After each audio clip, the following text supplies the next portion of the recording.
Ethan Wright. Sign this annulment document. Then you can go die for all I care. Our families once arranged a marriage pact for us as children, betting you'd become the top scholar. You started learning at 3, and by 11, you still couldn't even recite the alphabet. Then you studied martial arts for 3 years, and still couldn't grasp the basics. Then you tried business, and lost everything. You're nothing but a loser. Isabella's not wrong. The original host was pretty useless. With this nightmare start, how's a brewing enthusiast and literature PhD supposed to make a fortune in ancient times? Today is the day the third young lady of the Sterling Manor holds her literary marriage contest. Let's go check it out. If you get chosen, your life's about to change.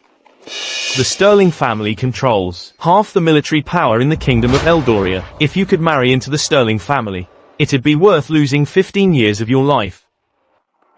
But that first line of the couplet has been hanging there for so long. And still, no one's cracked it. If it were that easy, wouldn't just anyone marry into the Sterling family? A couplet. With dust in the eyes, the world is narrow. If I hadn't been such a drunk in my past life, or if the previous owner of this body had been content being a loser, then it really would be, with peace in the heart, a bed is wide enough. With dust in the eyes, the world is narrow. With peace in the heart, a bed is wide enough. It's a perfect match. No, it's brilliant. Absolutely brilliant. Sir, I heard someone's offering over $100 for the matching line.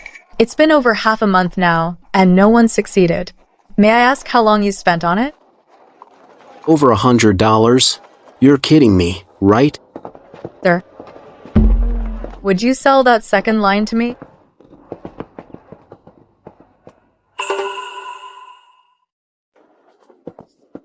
Hey, young man. Are you trying to make a fool out of me? You want this money or not? Pretty handsome. Could she be a woman? Such a broad chest, like a vast plain. Still doesn't look right. Are you serious? Keep the money. I'm taking the second half.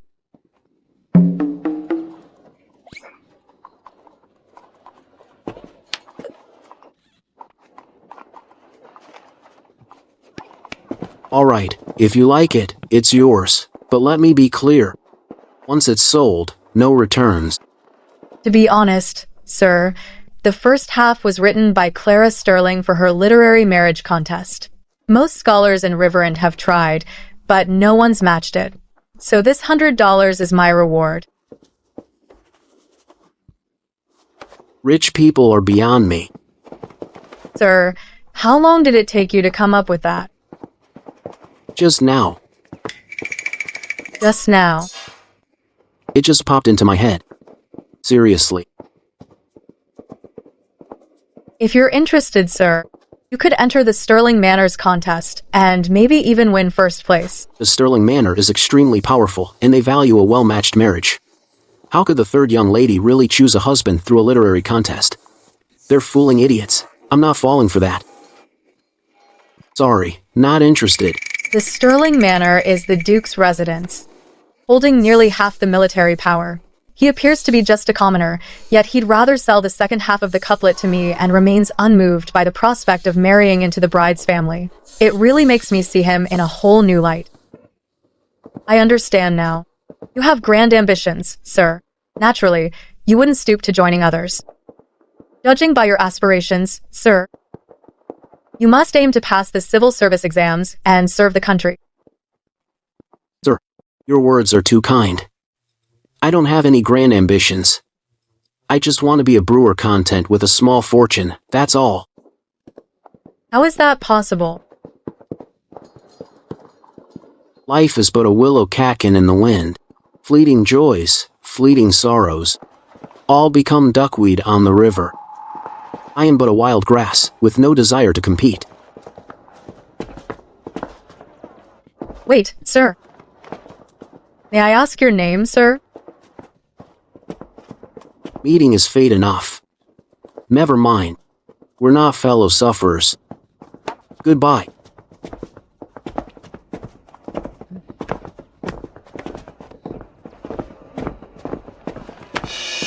Your Highness, why did you talk to that man for so long? Robin, find out about this man for me. Get his identity. If possible, invite him to the boathouse for a chat. Remember, do not alarm him. As you command.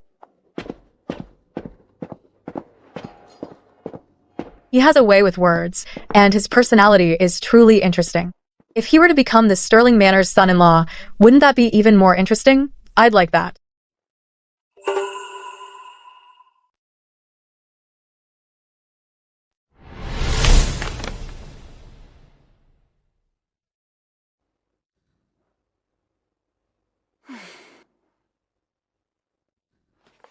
Isabella. Do you think my first line is too difficult? Clara, do you think the Wright family will refuse to let me break off the engagement?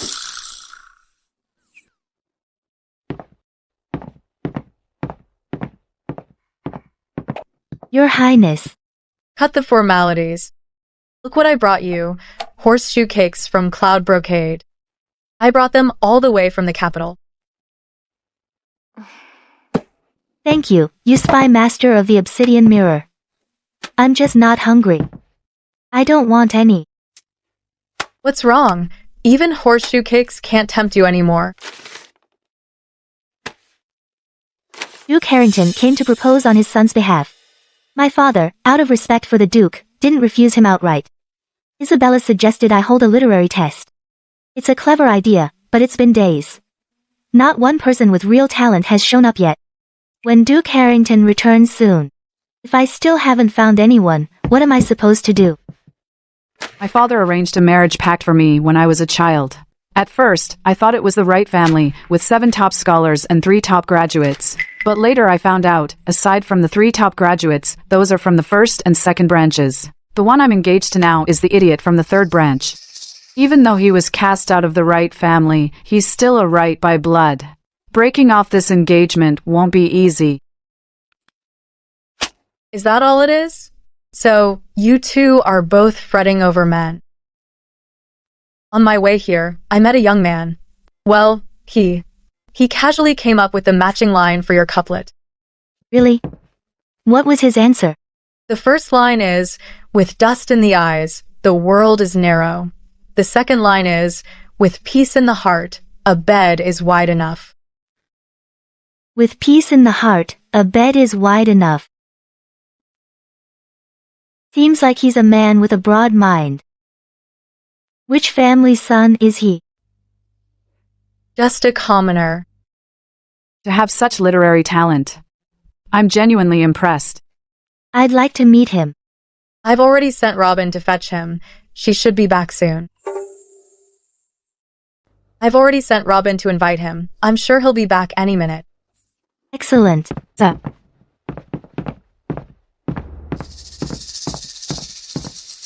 Why are you by yourself? Where is he?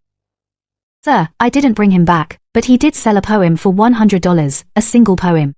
He said, if you're taking the literary test, this poem could help you ace it, sir. A poem?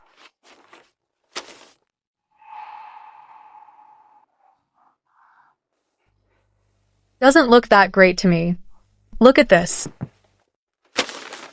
In this world, there's actually someone who can compose poetry. How is this worth $100? It's worth a fortune. Is it really that good? Good? It's brilliant. This poem deserves a place in the top 100 poems of Ning, easily in the top 50. Where is he? Take us to meet him. I am going to make him my husband. Oh my, I envy you so much. If I could marry someone like that, it would be a blessing from our ancestors. By the way, what does he look like? His appearance? Just average. Trust me, you wouldn't be interested. No way. Someone who writes poetry like this couldn't possibly be plain-looking. What if he has a clean family background and is currently unmarried? Could I take the initiative? No, What I mean is, if he's got some combat skills, he could be my little spy. That'd be perfect. Don't you dare set your sights on him. He's a scholar, for heaven's sake. Playing with weapons at your place.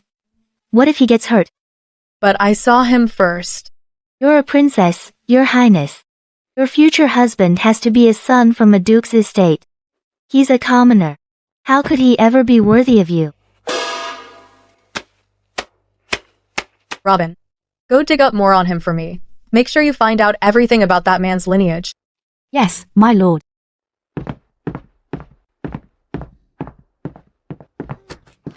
Looks like I can call off this literary test. But so many people have come. Stopping it on a whim, wouldn't that be rude? Then how about this? We meet with these scholars, and add this poem too to the test. Let them see for themselves what my future husband is capable of. So they lose fair and square. Well,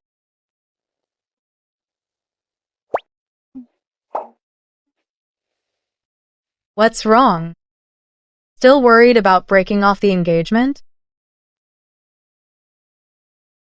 Even though we haven't known each other long, still, you're also a close friend of Clara's. I can help you break off the engagement, but you need to be absolutely sure. Once this engagement is broken, there's no going back. to tell you the truth, I'm in love with someone. If it weren't for this engagement, we'd have been together ages ago. All right then. Since Miss Mercer is so determined, I, as a lord, shall play matchmaker.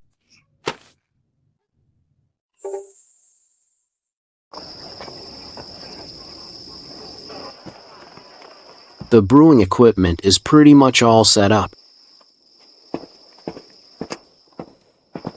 Looks like I gotta get some grain soon to start brewing. Money really doesn't last long. Looks like I gotta sell a few more poems pronto. Ethan. What are you doing here? Why aren't you home with Mom? Ethan, I snuck out. Mom wouldn't let me come find you. What happened? Mom took those lashes for you the other day. She hasn't gotten any better. The woodshed is freezing. And she's caught a chill these past few days.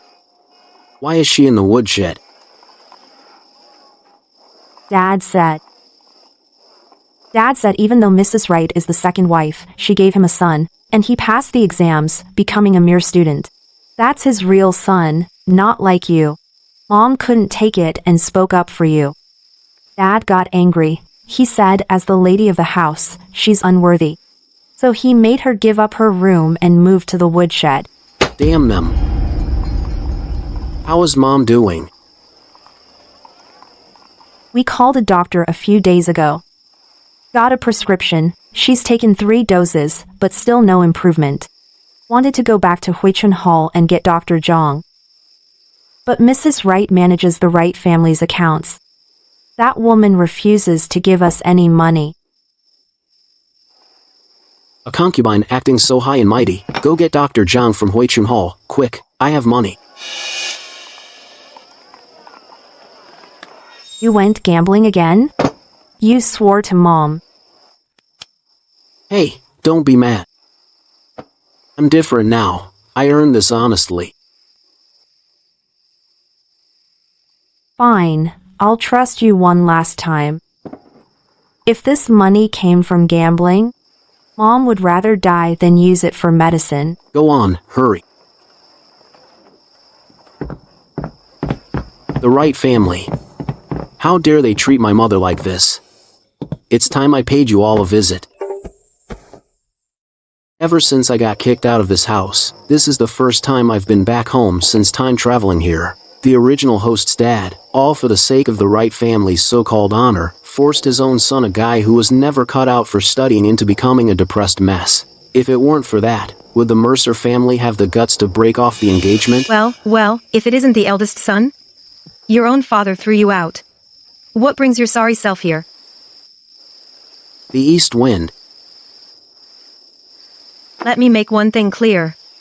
Your mom's lost her standing. Now I'm the lady of the house for the Wright family. From now on, You'd better show me some respect. I've got a question for you. When my mom was sick, was it you who told the Wright family not to spend a single penny on her? That's right. What are you gonna do about it, huh? What am I gonna do? Let me ask you this. As the esteemed lady of the house, you stood by and watched her die. Are you even human? I don't hit women. You're no woman. You're a beast. No, that's an insult to beasts. You're worse than a beast. Get him. Kill him.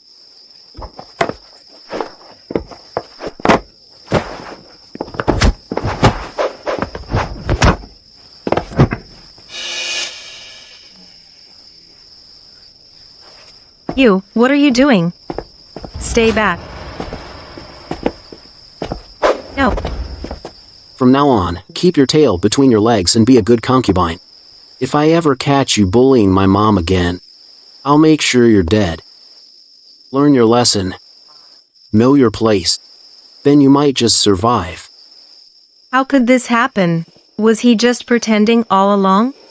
You unfilial son, what are you doing? Perfect timing. I've got some questions for you. As a teacher, do you even know the saying, never forget the friends you made when you were poor, never abandon the wife who shared your hardships? Do you know respect for elders, the distinction between superiors and inferiors? You know your first wife is suffering from illness, yet you put your concubine in her place as the lady of the house? You let your first wife suffer in pain from her illness. She even withheld her medical expenses. She tried to kill my own mother. And you helped her. Don't you dare me. A scholar cultivates himself, manages his family, governs the state, and brings peace to the world. And what have you done? Nonsense. Everything I've done for this family isn't for a loser like you to judge. A loser? You're so desperate for success. To make your son succeed, you viciously berate him every single day. Look deep inside. Are you even fit to be a father? You failed to pass the civil service exams yourself, yet you blame your own wife for not giving you a top scholar. Ask yourself, are you fit to be a husband at all? You're not fit for anything. You shame me.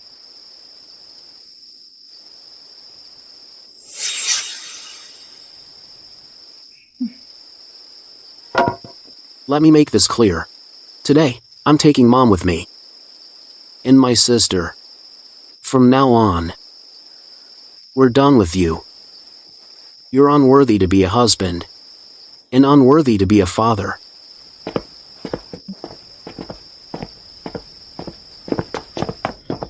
My lord, you have to stand up for me. Get out. What have I done with my life?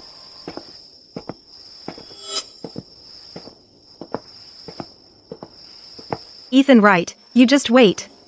My son is participating in the Spring Canvas Lake Literary Test. When he wins first place and becomes the Sterling Manor's son-in-law, I'll make you wish you were dead. So this is the idiot that everyone in Riverend City knows. They say he's weak and cowardly, simple-minded and foolish. But from what I see, this man is not only highly learned but also carries an air of authority. A man like him is better off staying by the princess's side, and that Mr. Mercer actually wants to break off the engagement. He calls himself Riverend City's shrewdest businessman. This time, he's clearly blind as a bat.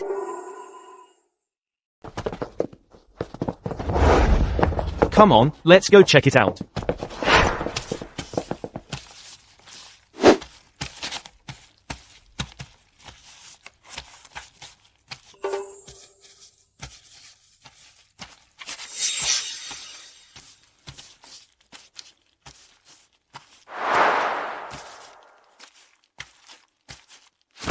So, who do you think will take the top spot in this literary contest? It has to be the scholar from our own Riverend City, Lee Chendong. He's from the Lee family. He's a total genius.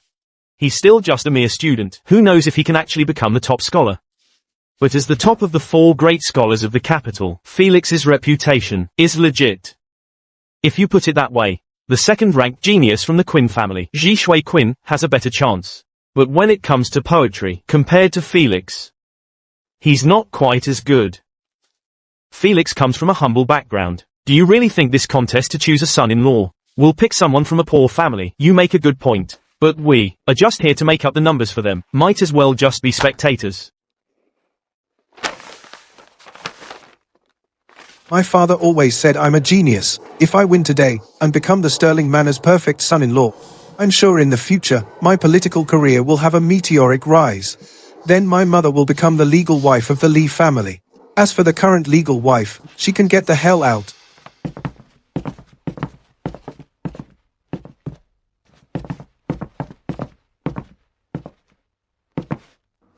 You know what? This future sister-in-law of mine is actually pretty great. Who is that?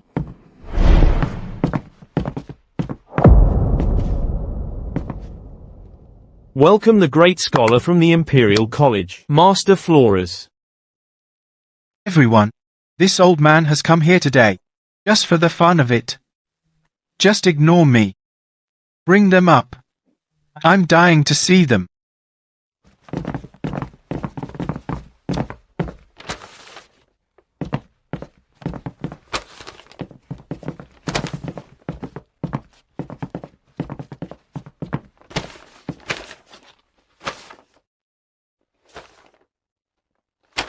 Grandpa Flores is an honored guest of our house. He will be the judge of your poems. Do any of you object? No objection. We would be grateful for your critique, Master. Grandpa Flores, please speak freely, win or lose. If you ever get the chance, please come to my estate. My family has a fine collection of poetry and prose to share.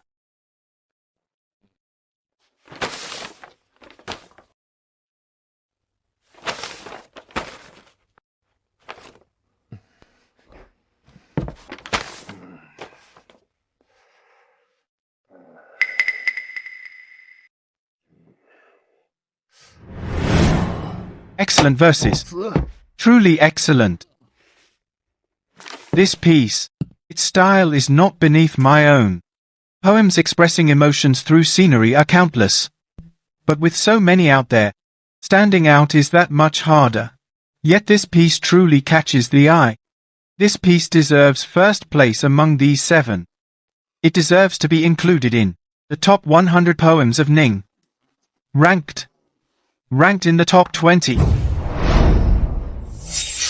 Top 20? Grandpa Flores, which poem are you talking about? But who wrote this piece?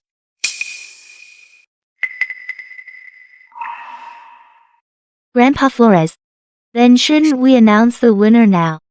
Yes. After 2 rounds of competition, a winner has been decided. I hereby declare. I announce that for this literary contest, there is no winner. What's going on here? Could there be a tie for first place? Even if there is a tie, they should have a tiebreaker. Yeah, what's the deal? Are they messing with us? Master Reed said that Clara's plan was to choose a husband through this contest. I come from a humble background. If I could become the Sterling Manor's son-in-law, I could achieve my ambitions. But what is this? Grandpa sent me to win the top prize and propose to the Sterling Manor, a powerful alliance. I finally had the chance to confess to my crush. Yet there's no winner. You must all be wondering why there's no winner. It's because among the entries in this contest there's one poem titled Butterflies in Love with Flowers that's exceptionally brilliant. But it's unsigned. I don't know who wrote it. So there's no winner. What? Unsigned? Does Clara not want to get married? And is she tricking us on purpose? Exactly. If that's truly the case, then Clara should show us the poem.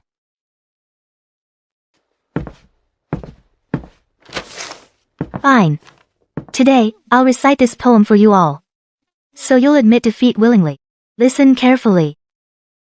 The poem is titled Butterflies in Love with Flowers. Standing alone by the tall tower, the breeze whispers. Gazing into the distance, spring sorrows well up. Dimly, they appear on the horizon. In the fading sunset, mist veils the green grass. Who understands the thoughts of one leaning silent on the rail? I'd drown these wild sorrows with wine, toasting and singing with my cup. But forced joy has no true flavor. My belt grows loose, yet I regret it not. For her, I've grown so wan and worn. This poem. That's impossible. How could anyone have written something like this? What a line, for her, I've grown worn and worn. My belt grows loose, yet I regret it not. I'm nowhere close. My own compositions. They don't even come close. I am utterly, completely convinced. Miss Clara, if you find out who this person is, you must let me know. I'd like to pay him a visit. Mr. Quinn. The couplet he composed in response to mine was also exceptionally well matched. Miss Clara, could you share it with us? The first line I gave was, with dust in the eyes, the world is narrow. His matching line was, with peace in the heart, a bed is wide enough. Just think about that. I'm sold. Completely sold. What a fascinating guy. Damn it. Where did this roadblock come from?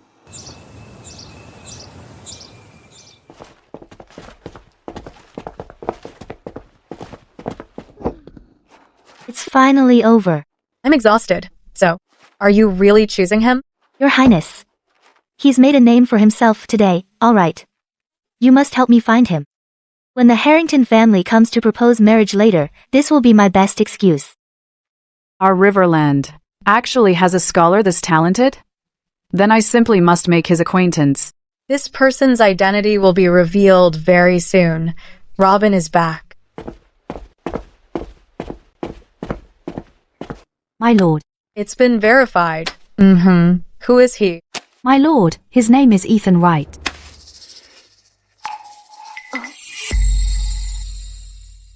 Sir, his name is Ethan Wright. Which Ethan Wright? Sir, he's from that family with 3 scholars, where both father and sons were top examinees. That's the Ethan Wright from the Wright family. The idiot everyone in Riverend talks about. But from what I've seen with my own eyes, he's nothing like the rumors going around about him. Hold on. He's that Ethan Wright? Miss Clara, it's absolutely true. It's him, Ethan Wright. How is that possible? I've seen that Ethan Wright countless times. He's not only uneducated, but also a weak and foolish man. How could he write such poetry? Perhaps, Miss Mercer, you misjudged him. Robin, do you know the penalty for lying? Sir, today, Ethan went back to the Wrights. Not only did he stand up for his mother and give Mrs. Wright a good thrashing, but he also berated his father until he was completely humiliated. It seems to me that he's not a foolish or weak man. Really? Just ask anyone in the Wright family, and you'll see if I'm lying. Good. He hit her well, and scolded him well too. Hitting his stepmother, cursing his own father. Doesn't sound like a respectful son. A vicious stepmother is worse than an enemy. An unreasonable father is more despicable than a thief. A man who writes poetry like that naturally knows you reason with those who listen, and use force with those who don't. He knows when to advance or retreat, understands propriety, and isn't stubborn. He's a passionate, good man.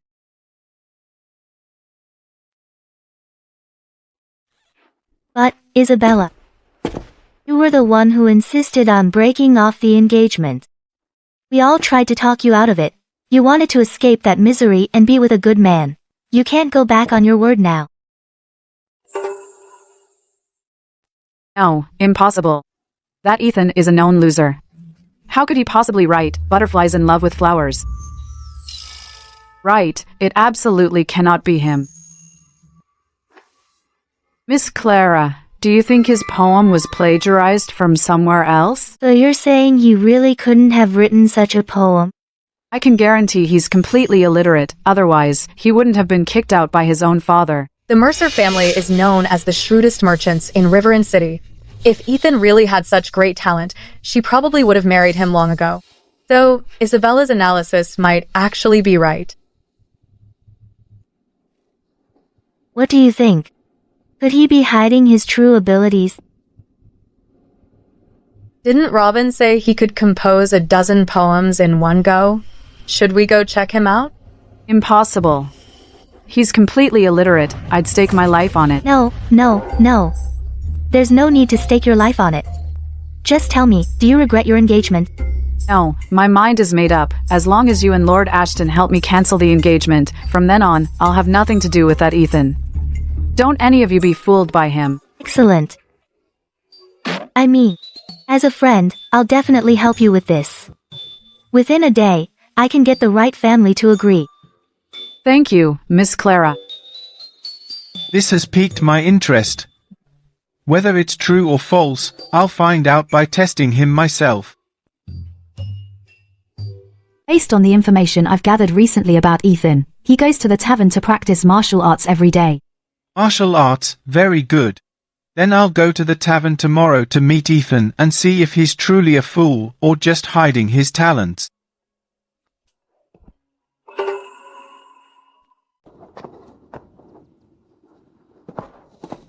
Still feeling a bit weak. Good thing I know some morning aerobics. 1, 2, 3, 4. 2, 2, 3, 4. 5, 6, 7, 8. Is he training? What on earth is that? Traditional martial arts. I've never seen moves like this. 2, 2, 3, 4. 5, 6, 7, 8. Haven't seen it either. But it's obviously amazing. And you're telling me it's just so-so. Can't I think it's just so-so? You're just trying to keep him for yourself. Let's not talk about that. Duke Harrington's about to bring his son to Riverend. How do you plan to handle it? My hubby's right over there.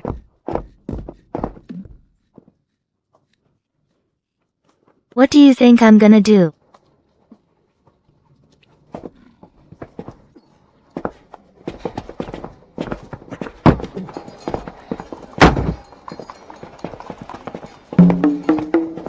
This dummy's only charging $100 for it.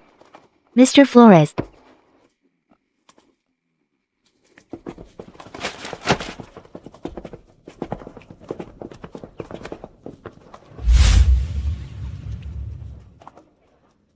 Sir, care to buy a poem? May I ask, boss, why are you selling poems?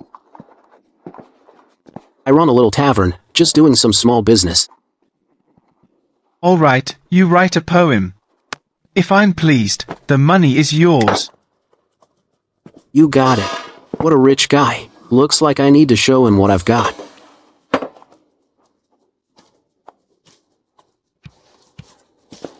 Green apricot.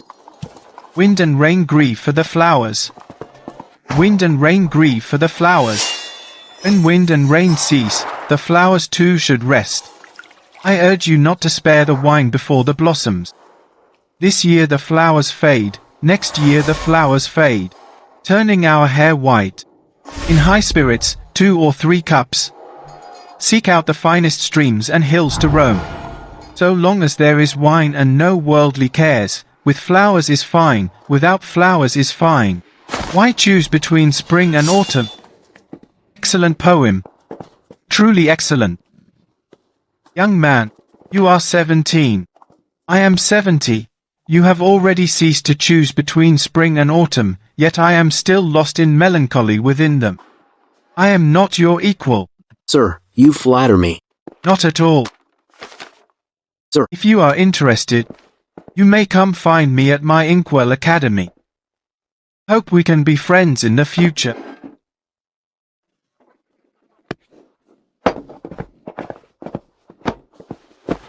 If time permits, I will certainly pay you a visit.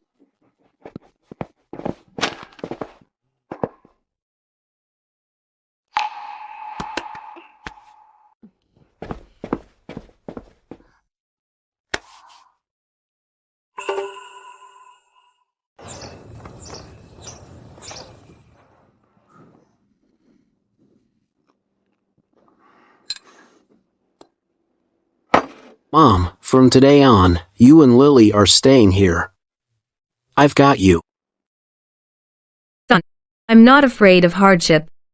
I'm just terrified you'll go down the wrong path. Tell me the truth, where did this money come from? Did you go gambling again? Mom, it's all from legit work.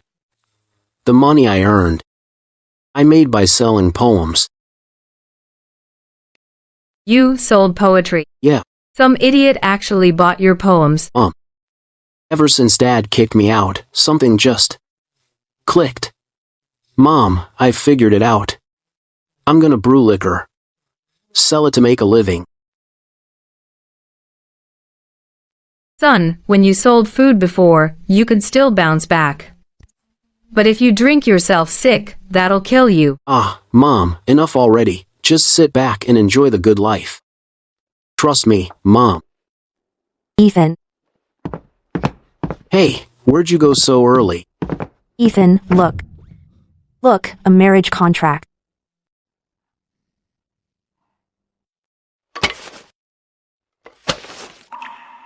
Where did you get this? Dad says you were right to yell at him last time. So he gave it to me. Whether to break off the engagement or not is all up to you, Ethan. That stubborn old fool is trying to dump this on me. Fine. Lily, here's the plan. Take this contract straight to the Mercer Manor. Tell Isabella Mercer not to come around here anymore. I'm calling it off. Ethan, you sure you don't want to be a live-in son-in-law? I never had high ambitions. Why would I need a leg up? Oh, right. While you're there, see if you can squeeze some money out of them. They're the ones breaking it off. It's only fair they pay up. How much should I ask for? $1,000. Not $1 less, or they don't get it back. How much? How much is it? $1,000, sis. Come on, just go ask for it. If they give it, fine. If not, forget about it. Go. True. If this gets out, they'd say the Mercer Manor is bullying an idiot. People would give them hell. Hey, you little sister. No, Mom, look what she's saying.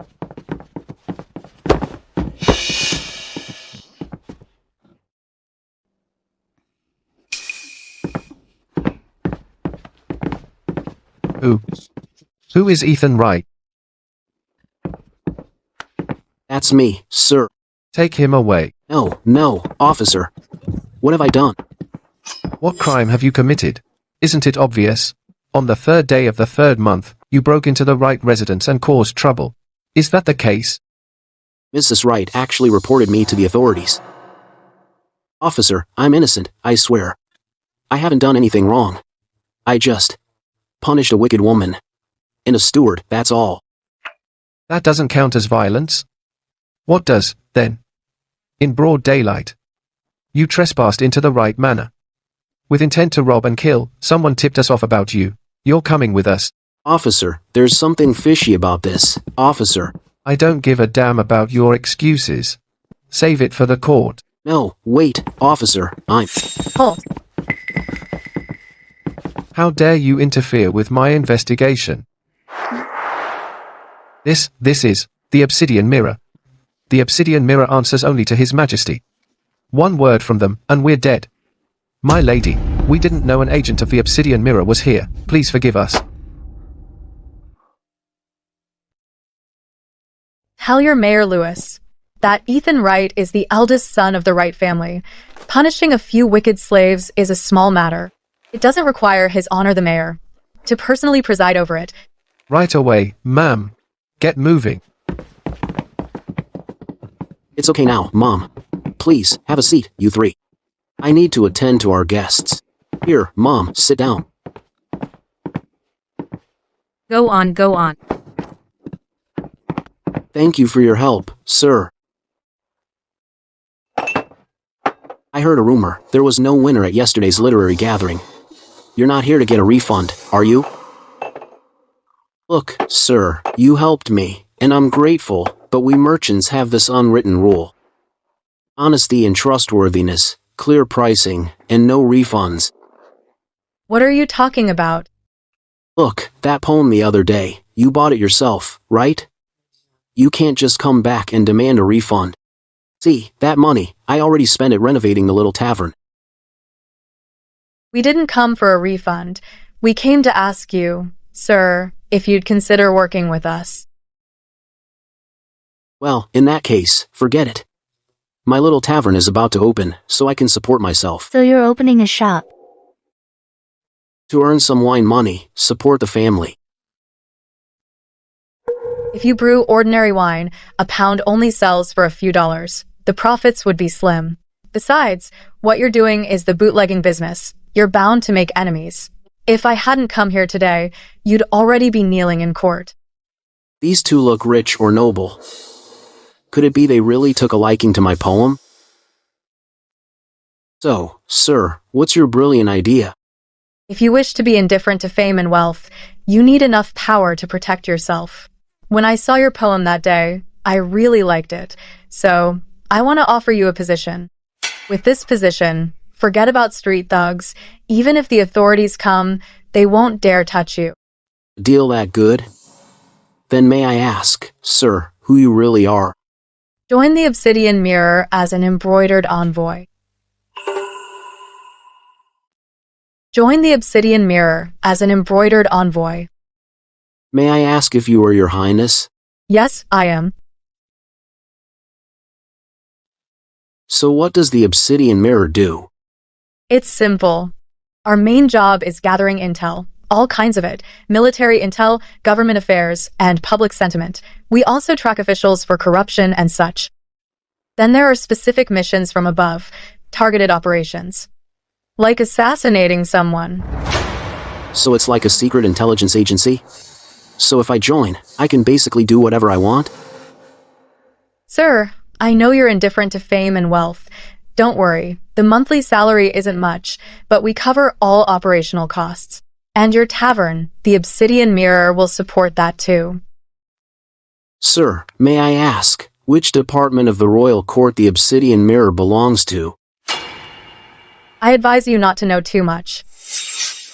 Understood. You agreed just like that? What else?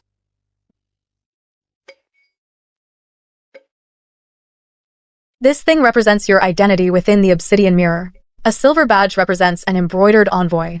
You can command bronze-tier spies. Even before the highest officials, you don't have to kneel. Extremely powerful. However, the Obsidian Mirror needs to remain discreet. After all, the work we do isn't exactly above board. Unless absolutely necessary, do not reveal your identity. All right.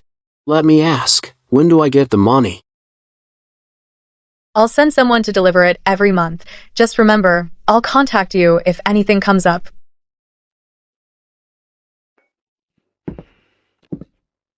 Shouldn't we stay a bit longer?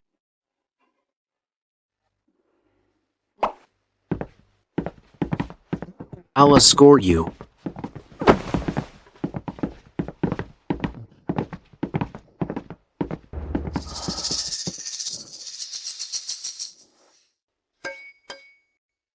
Who would have thought? In a place that values literature over martial arts, a single poem could win you the favor of a big shot. My little tavern is about to prosper. It's time to pay a visit to Master Flores. You know what they say about pretending to be cultured and enjoying wine and poetry. To make a name for yourself, you still need a spokesperson.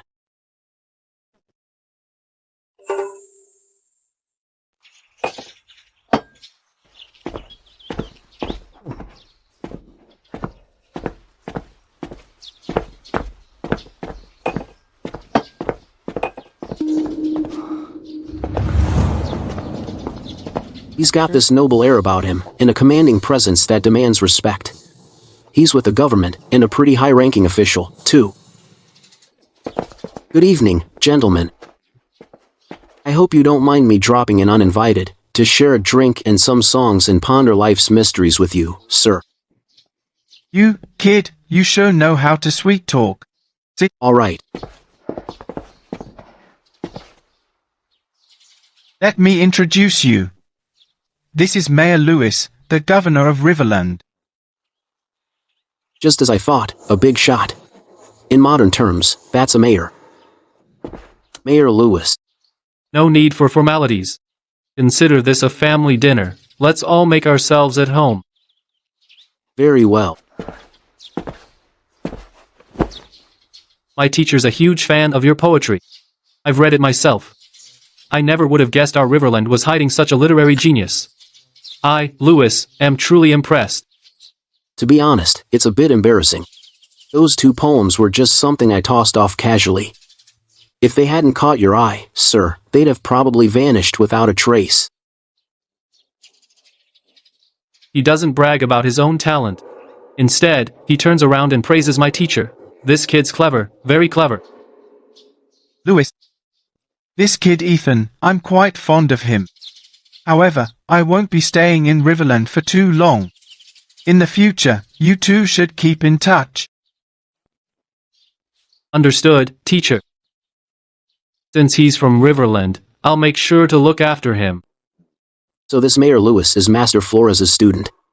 Looks like Master Flores wants to make the introduction. Perfect. Excellent, excellent. Pour the wine. Pour it. Let me. Here you go, Mayor Lewis. And for you, sir. Cheers. Cheers. Cheers.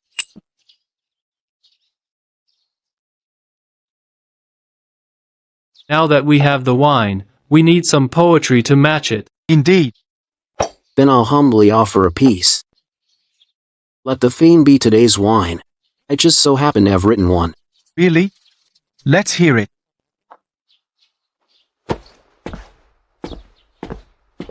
This poem is called Cheers to Wine.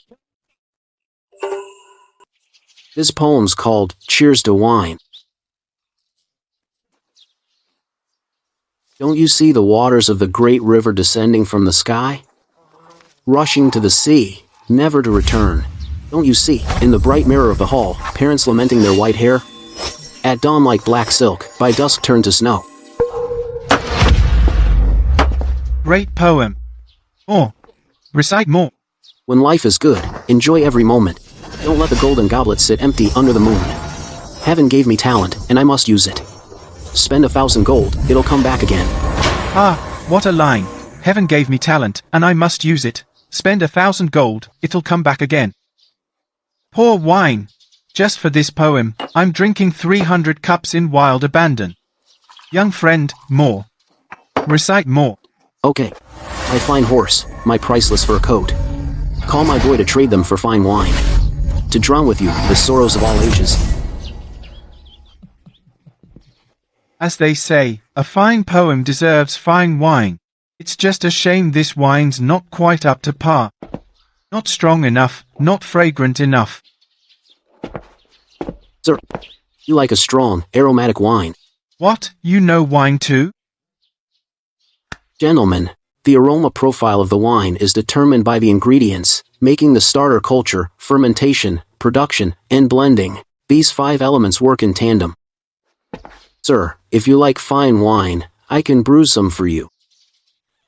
As the saying goes, poetry and wine go hand in hand. Look, look. Now that's an expert. Sir, you flatter me. I hope you won't laugh at this, gentlemen. I've recently just opened a little tavern. We're currently buying grain. Once we have enough grain, sir, your wine is on me. Don't worry about it, Ethan. The grain guild matter. I'll take care of it for you. I'm a wine lover myself. With his brewing skills, I'll back him up completely. Mayor Lewis, you're too kind. How can I ever repay you? Ethan, listen. In Riverend City, if you've got what it takes, you're sure to make your mark. Riverend City needs folks like you. Mayor Lewis, I won't stand on ceremony then. From now on, the wine I brew, I'll set aside a special batch for you. Good. It's settled. We'll wait for your tavern's grand opening. I'll personally back you up. Ah, my benefactors. I can't thank you enough. Let's drink to that. Cheers.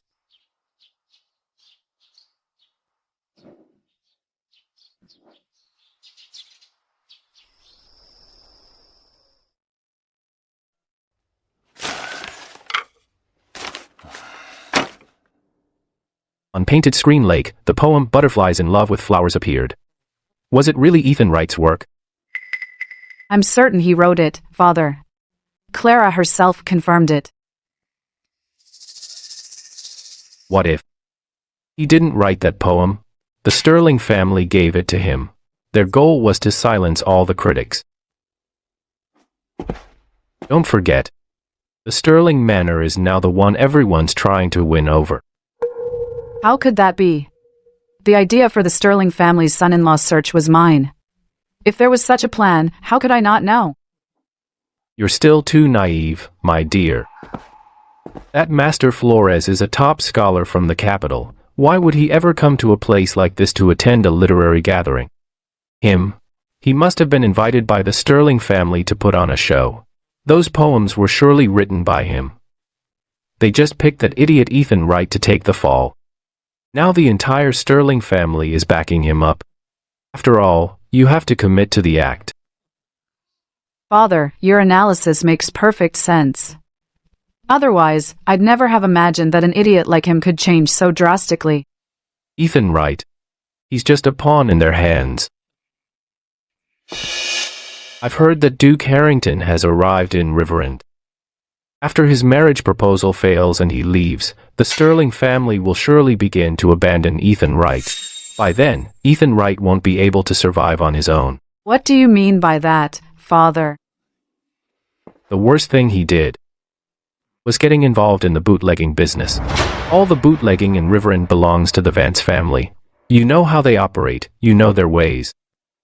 It's a good thing he agreed to break off the engagement. Otherwise, he'd be in deep trouble. How? How could this be?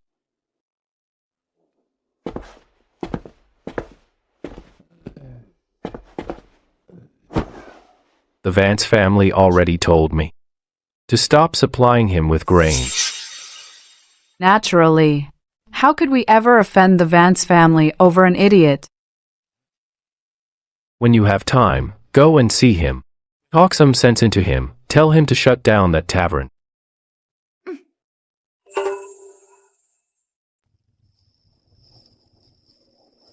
My gown hangs loose, yet I have no regret. Wasted away for you, my heart's beset. Beautiful poem.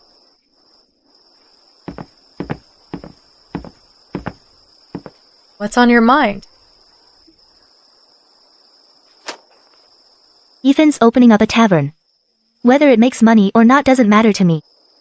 Even if he loses his shirt, I don't care. Money's the last thing I'm short on. Worst case, I'll just support him myself. What in the world are you talking about? You think I should tell him that he's the one who won the literary marriage contest? But he still doesn't know who you are. Have you considered that your status as a Sterling might scare him off? Chances are, once he finds out just who you are, he'll back off. Then what am I supposed to do? I think you shouldn't reveal your identity yet. Let him fall for you first. You know what? You're right. I could put on a little show of him playing the hero. He's the hero, I'm the damsel. Just like how my grandma played the damsel for my grandpa back in the day. That idea might work, but who's going to play the villain? Clara. Clara. The villain's here. Hide for a moment.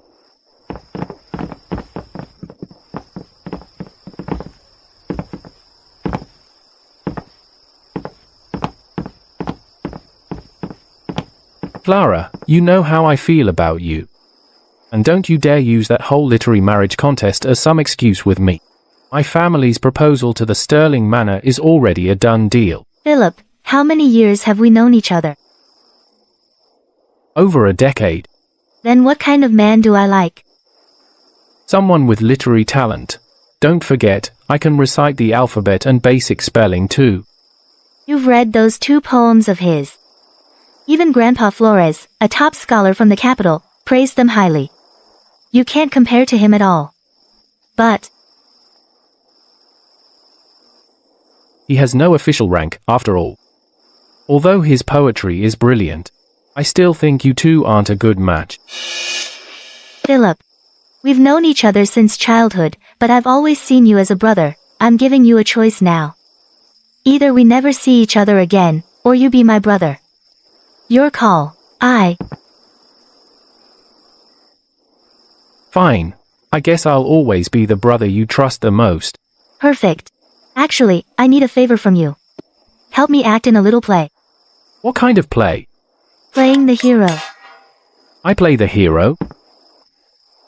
You play a villain.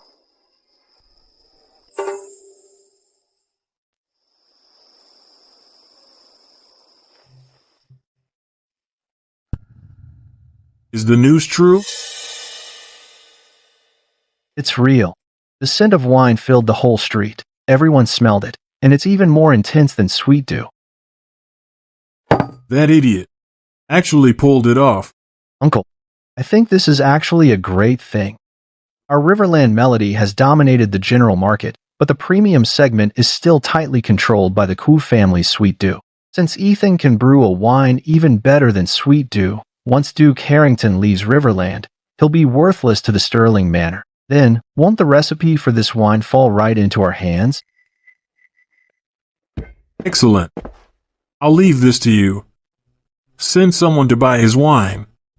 If it's true, our Vance family can take over the entire market.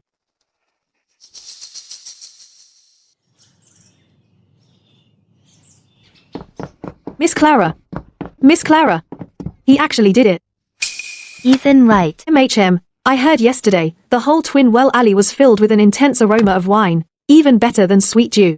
Today, the news must have spread throughout the city. Did his little tavern open? Yeah, today. Better than sweet dew. But sweet dew is a royal tribute. Prepare the carriage. Yes. Great, great. Why is that up there covered with red silk? He even invited the renowned Master Flores. Just a show.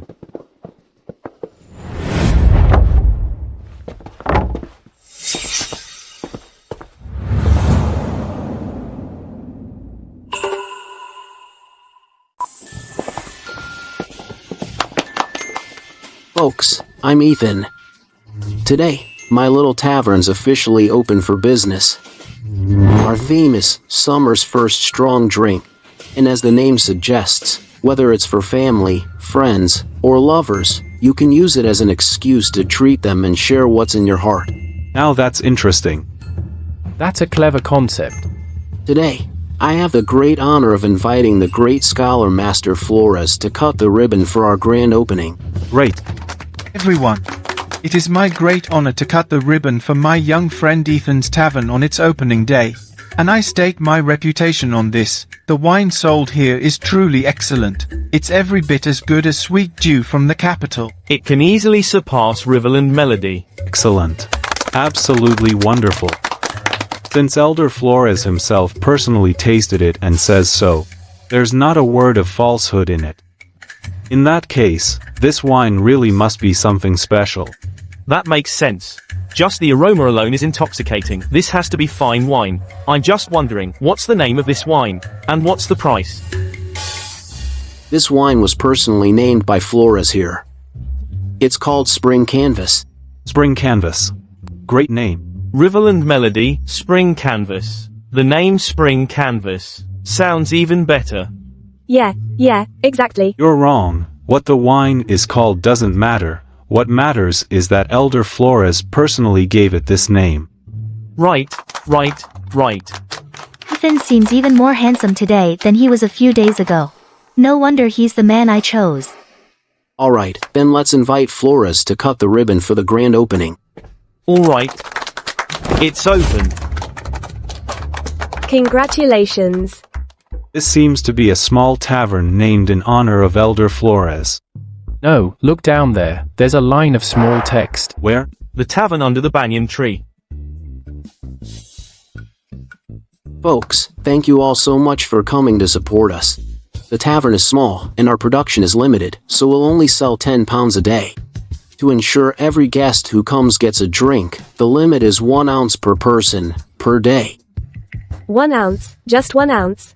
Also, our wine is strictly for in-house consumption only. If you want a drink, you have to come inside to taste it. We don't serve food, and you can't take it to go, because I'm too lazy to clean up. Finally, I announce that Spring Canvas is priced at $2 an ounce. We are officially open for business today. $2. Why so expensive? Let's go in and see what the fuss is about.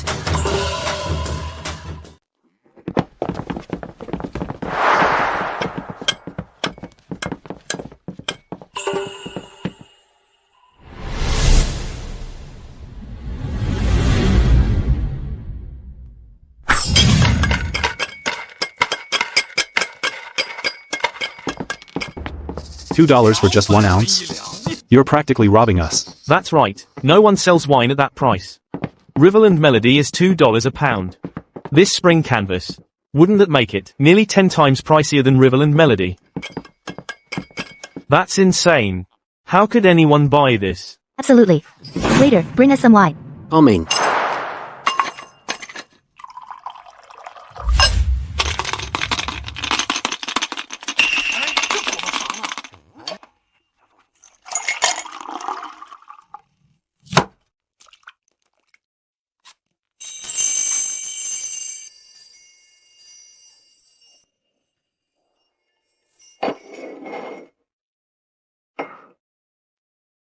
Miss, thanks for your support.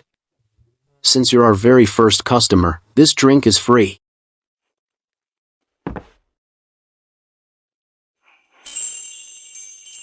I smell fresh berries. And a hint of roses.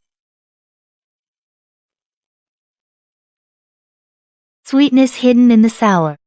But then comes a strong kick of alcohol. May I ask, boss, what kind of wine is this? This is a special blend crafted just for you, miss.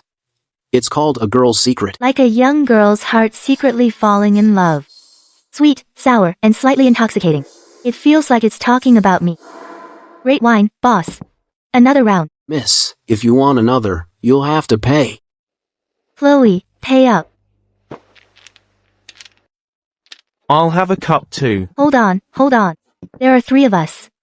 Boss, please serve us. She can't handle alcohol. Just to show support for Ethan, she's ordering all this wine. It's killing me. Miss, here. My heart aches. Sure. Miss, I'll give you the change right away. Forget it. Change the rest of the money into wine as well. Your special blends. I want to try them all. Miss, our tavern has a rule. Each person is limited to 1 ounce of wine per day. We won't sell a fraction more. However, since our tavern just opened today, we have a promotion. If you top up $10, we'll give you an extra glass of wine. If you top up $20, you can get a copy of my poetry collection. Enough talk, bring the wine. Wait, I want your poetry. No problem, miss. Bring the wine.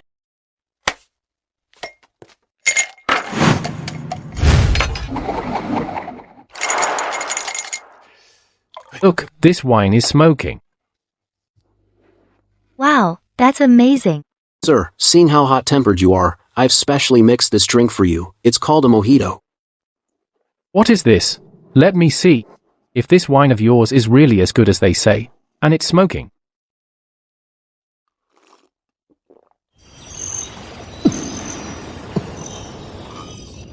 This wine seems to have a cool breeze from the seaside. My mood has suddenly calmed down. What's wrong with you? The wise love water, the kind love mountains. I'm not a kind person. I seem to see the ocean. Since Clara likes him, then we can be like brother and sister. If he becomes my brother-in-law in the future, wouldn't I be able to drink this wine unlimitedly? What a great deal. This wine is indeed good. It's as if everything has been resolved. This wine is amazing. And the poems are fantastic. Every single poem in this collection is absolutely top-notch. Hello, Clara. Hello, Philip. Isabella, what brings you here? Are you here for a drink? No. I'm here to get him to close his shop.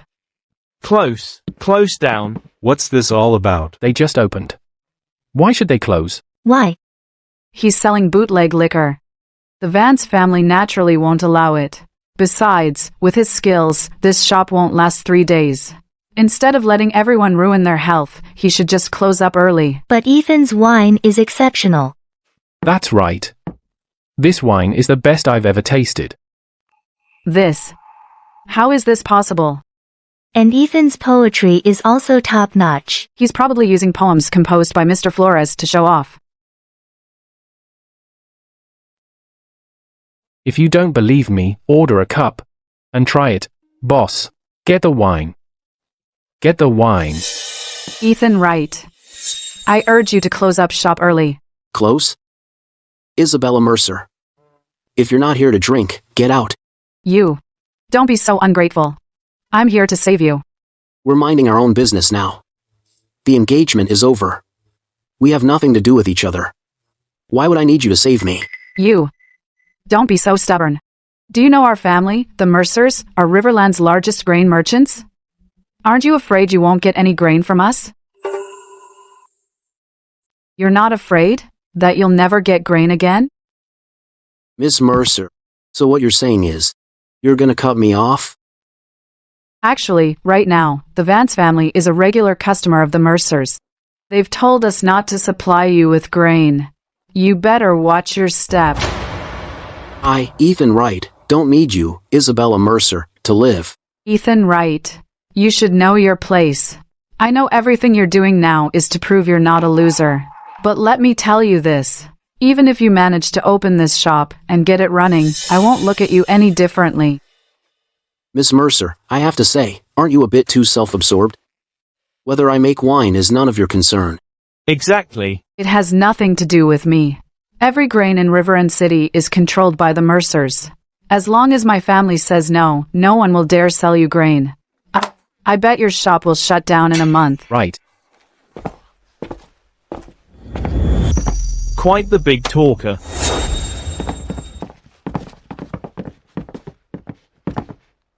The grain merchants of Riverend City aren't just the Mercers.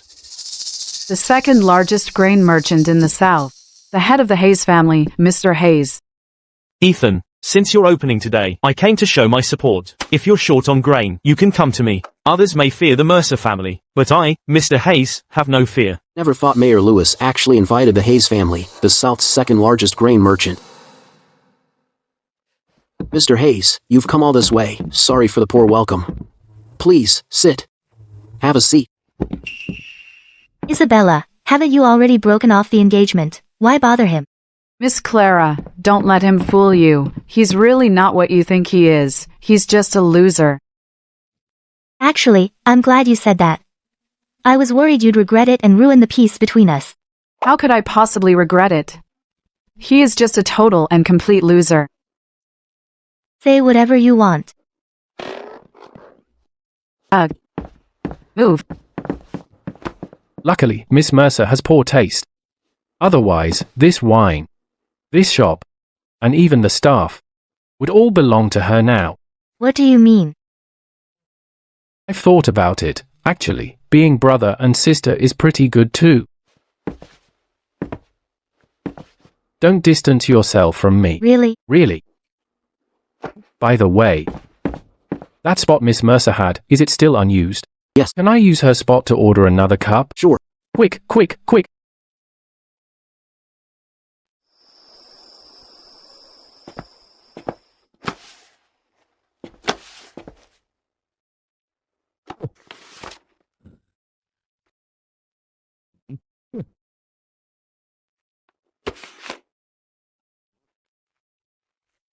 He's not even selling that wine. What do you think Ethan Wrights really up to? Uncle, I think he can't afford to expand. First, Mr. Mercer cut off his grain supply. Now, Mr. Hayes has popped up. His little tavern business is booming. I went to check it out. It's true. It's richer than our sweet Dew. How long will Duke Harrington stay? Probably for a while longer. His spring canvas is overshadowing our Riverland melody. It's making me uneasy. We can't touch him for now, but we can make things difficult for him. We'll pay to hire some thugs from the Leviathan Society and smash his place. I'm telling you, Your Highness, you really should go try it. That wine is really good. That guy Philip almost got into a fight with Chi Jishue over that wine recently. Lately, those two go to the little tavern together every day. So, you go to the little tavern every day just for the wine? Of course not. I go to see someone. It's just that he's too busy every day. He won't even hire more help. He doesn't have time to look at me. What an idiot. Looks like my plan of playing the hero needs to be moved up. You're really going to do that? Of course. If my grandma can do it, why can't I? So, who are you going to send? Do you need me to send someone? No. All your people are she-devils. He'd never buy it. Let Philip do it. He and Philip have already met once. Then I'll send a few servants, and have Philip wear a mask. We'll go to the front of his little shop and play the hero.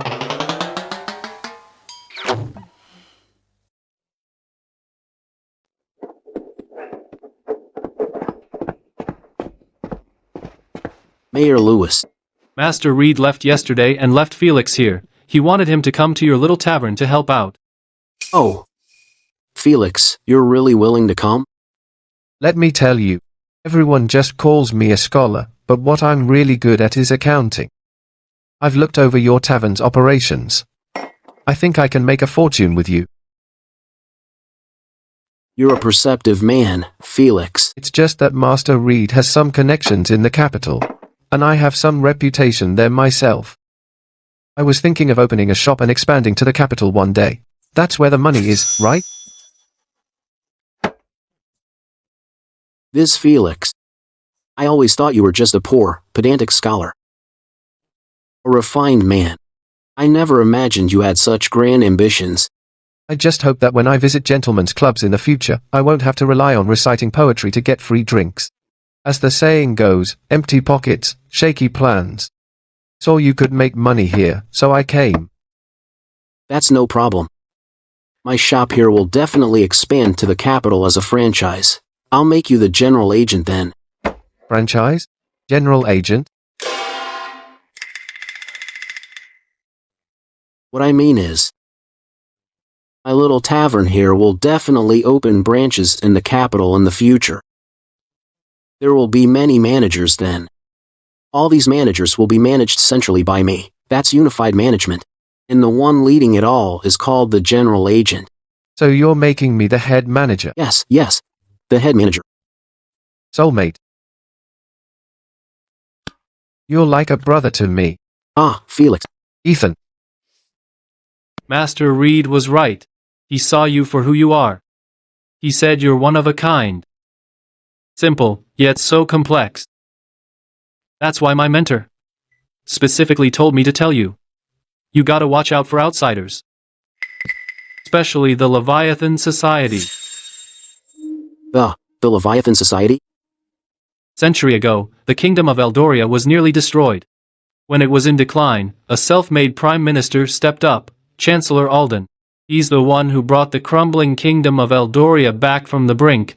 To monitor the realm, he founded the once feared Obsidian Mirror Intelligence. As for what happened later, my mentor filled me in on that too. Chancellor Thorne created an organization modeled after the Obsidian Mirror, called the Leviathan Society, meant to serve His Majesty, like fish to a dragon, but later on, His Majesty grew distant from his duties, so the operation turned into his personal tool. Just partisan conflicts. And those merchandise, poetry collections of yours, they're already going for a high price.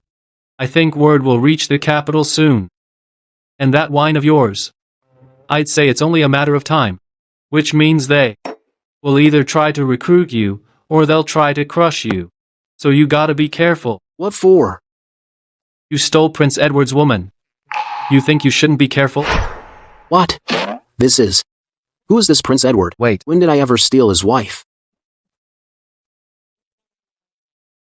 The world calls me a romantic scholar, but I never expected you, Ethan, to be more of a player. No, what are you talking about? This is all. This. Boss, there's a fight outside. A fight? Yes. Mayor Lewis. Go get back up. Mayor Lewis. Handle it yourself. But you're the mayor. If you can't handle it, call me. No way. Don't go. Hey, Felix. Don't worry, Ethan. I'll go get you some help.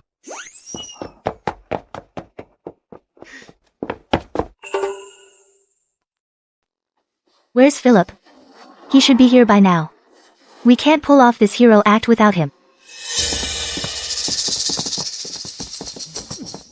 What are you doing? Where's the boss?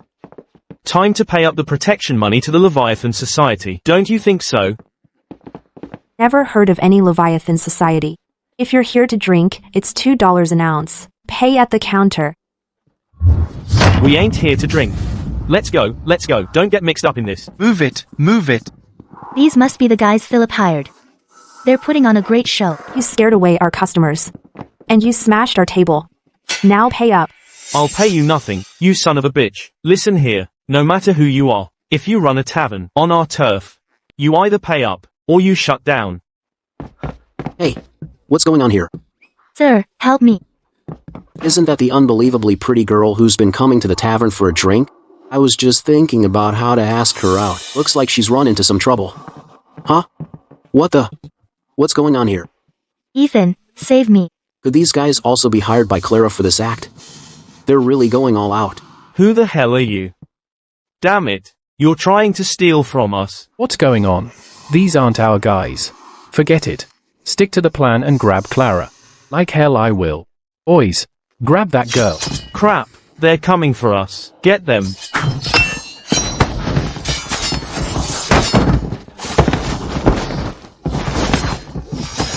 Why are they fighting each other? Quick. Tell them to stop. Are you out of your mind? They're here to kill you. You think they'll stop just because you ask? No. I have to save her. Okay. What are you doing? Let's go hide. Okay. What are you doing? I'll take you to the backyard. The authorities will be here soon. Okay. I'm terrified. So scared.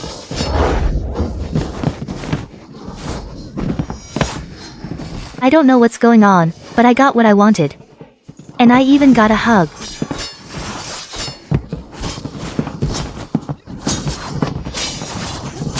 Take them away.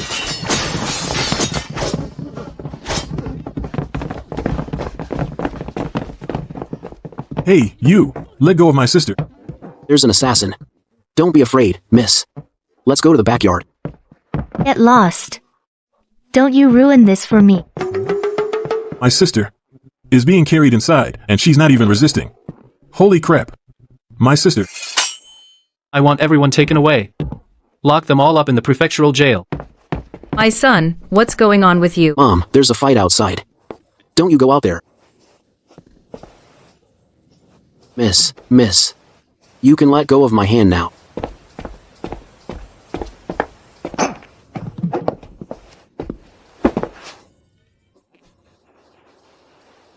Sir, we're closed for the night.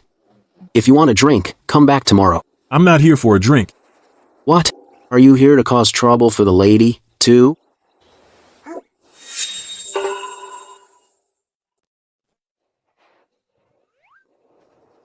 Grandma has already laid down the law. Clara's affairs are for Clara to decide alone.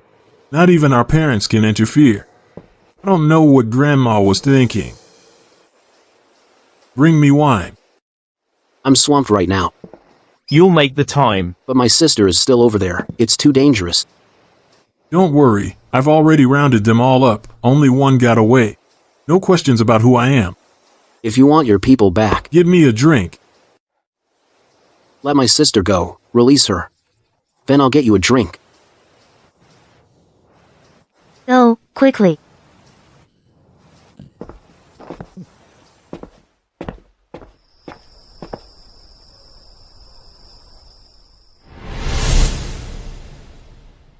What's the report? Boss, it's confirmed. The poem that won the Painted Boat Championship is the one stirring up river and city, written by Ethan Wright. And that poem, Cheers to Wine, spreading like wildfire in the capital lately, was also his work. According to our covert investigation, Clara Sterling has been hanging around that little tavern recently.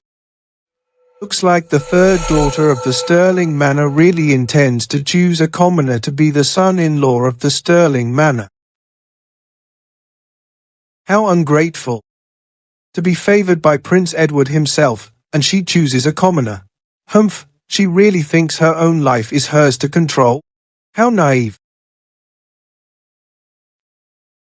Pass the message back to headquarters. Once we get word from headquarters, we will kill Ethan Wright. Some people are not to be messed with. Yes, sir.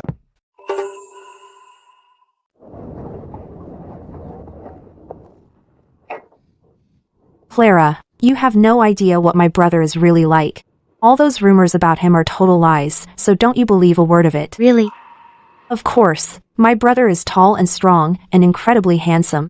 One night a few years back, I found out that my brother not only memorized the entire alphabet, but when it comes to poetry and prose, he can whip them up like it's nothing.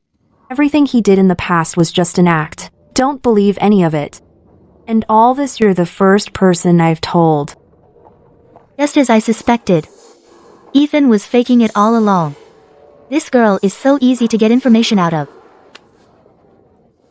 This lady might very well become my future sister-in-law. She's way prettier than Isabella Mercer. I have to help my brother maintain his image. I need to trick her into coming home first.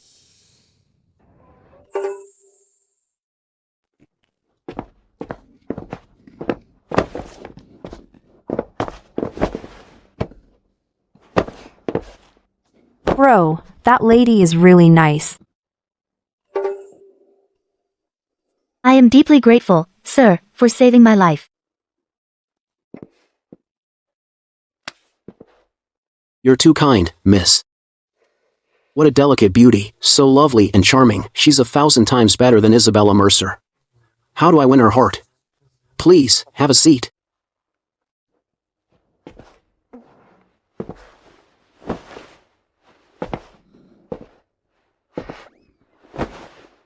Miss. The thugs have been arrested by the officers, but one escaped. You need to be more careful when you go out. One escaped. It must have been that scoundrel Philip. Good riddance.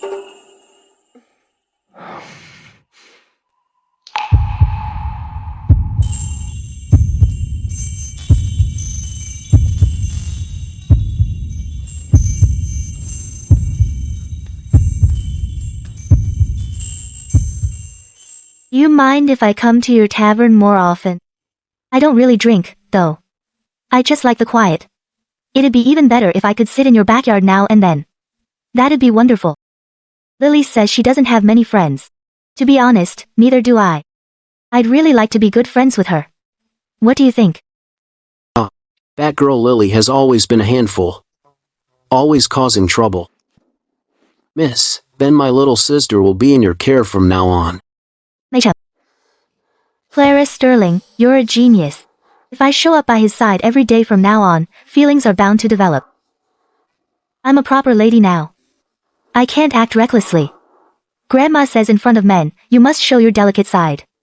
That way, you can really bring out a man's protective instincts.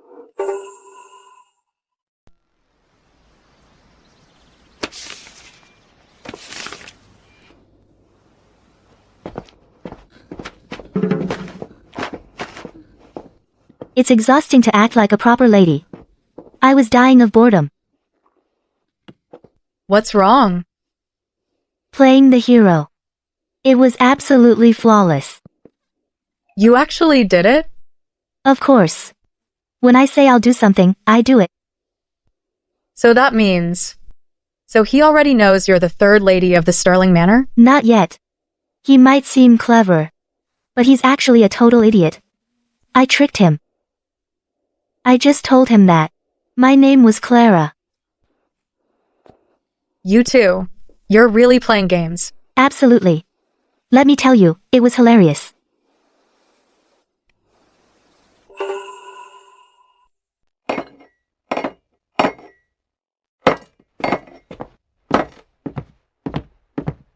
Come in. Robin, a spy of the Mirror Agency, pays her respects to the embroidered envoy. So you're a spy of the Mirror Agency. I was following your request earlier, so I concealed my identity. I hope you'll forgive me. No worries. What brings you here, Miss Robin? A mission has come down from above. It requires an embroidered envoy to carry it out. I just became an embroidered envoy, and a mission already arrives.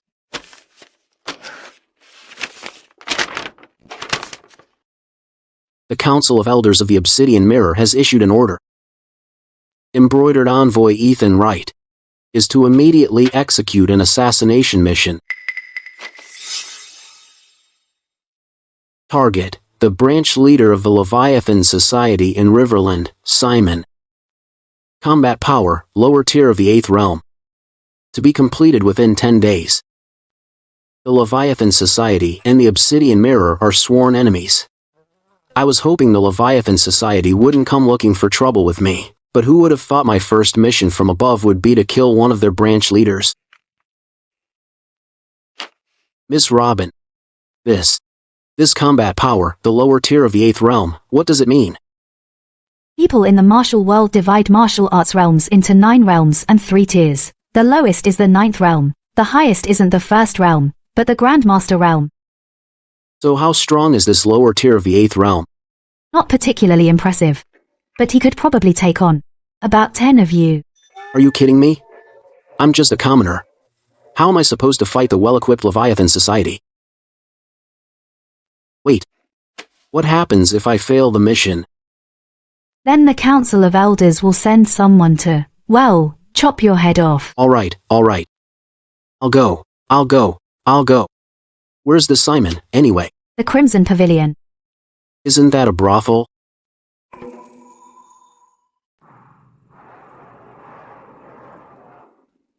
Great wine, let's drink. Miss. Lily, I was just passing by today. Thought I'd come in and see you. Hey, it's pretty quiet outside today. Hardly any customers. The wine's all sold out. Yeah, business has been getting better and better lately. It's just, the spring canvas output is still stuck at 10 pounds a day. My brother says we need to expand. But my brother's money doesn't seem to be enough yet. I'm guessing we'll have to wait until next year. My family actually has some vacant land. Aren't we friends? If your brother's really serious about expanding, I could lend him the land. That wouldn't be right. It would be perfect. If we build the distillery on Peach Blossom Hill, we could see each other every day.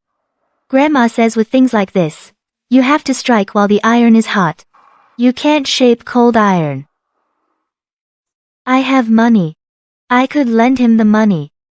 Well, I'll go ask my brother about it. But, Lily, where did your brother go? Oh, that.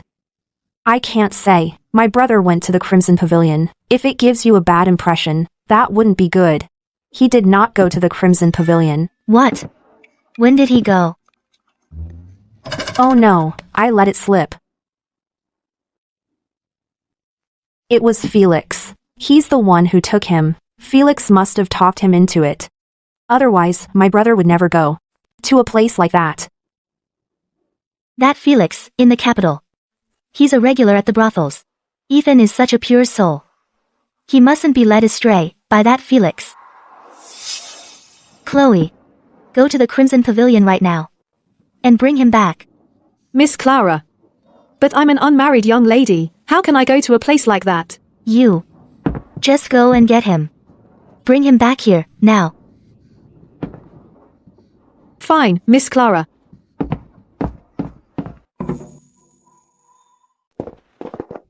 Oh my, Felix, what brings you here? The usual, please. Get me the prettiest one you have. Could it be that since I haven't been to the brothels in the capital lately, Sierra is missing me? No problem, you can count on me. Just a sec. Okay. Come on in. Felix, let me ask you something. Who owns this place, the Crimson Pavilion? The owner? No clue. You come to a brothel, not for the girls, but to look for the owner. What am I doing here? To scout and identify my target, and kill him. Just asking, that's all. Oh my. Arthur. What brings you here today, to our humble establishment? Could it be you're here to see Emma? I have a few friends coming over today. Call Simon for me. As for Emma today,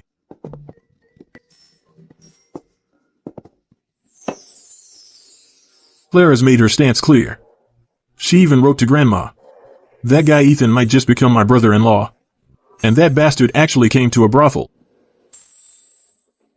Let's go. Room A1. Good. Remember to summon Simon. Yes. Take your time, now. I won't see you out then. Looks like today wasn't a waste after all. I might actually get to meet Simon. Something's off with you. So you come to a brothel and don't look for girls, fine. But why keep staring at the entrance? What's that about? Well, this door is really nice, don't you think? I might install one like it back at my tavern. You're obsessed with money, aren't you? Come on in and play. Take good care of him, all right? Oh, boss. Boss, you're here. Listen up. Whenever Arthur comes, if he asks for any girl, you satisfy him, no questions asked. No problem. You can count on me.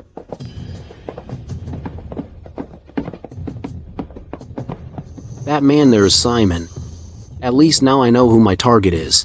When he comes out, I'll follow him to see where he lives, then plan the assassination in detail. I'm out of here. Hey, you, well.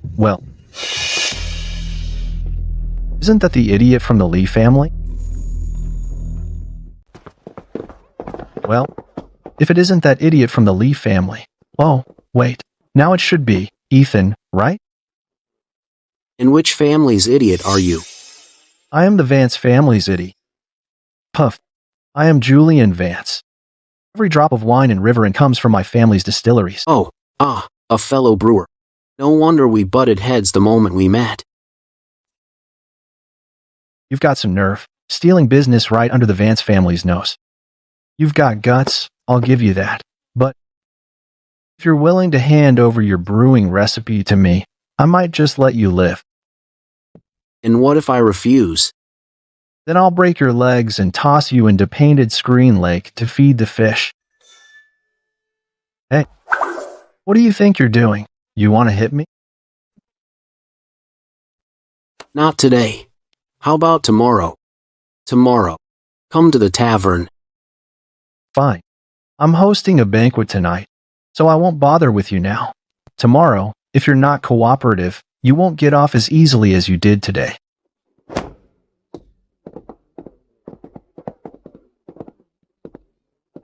Aren't you worried? Worried? I'm worried he won't show up. And if he does show up, what are you gonna do? Break his legs and toss him into Painted Screen Lake to feed the fish. Ethan Wright. Get out here. Clara is calling you home. I said get out here. If you don't come out right now, I'm coming in. Clara? That's Clara. You've met her. Oh, I gotta run. Hey, Chloe. Clara? Could it be? No, that can't be right. They're playing some kind of brand new game. Dry season, watch your fires. Be careful with your candles. Men are all the same, aren't they? As soon as they get some money, they're off drinking with courtesans. Hold on. It's all Felix's fault. He goes to the brothel himself, that's his business. But he just had to drag Ethan along. Miss Clara. I've brought Ethan back. Clara, sorry to make you wait.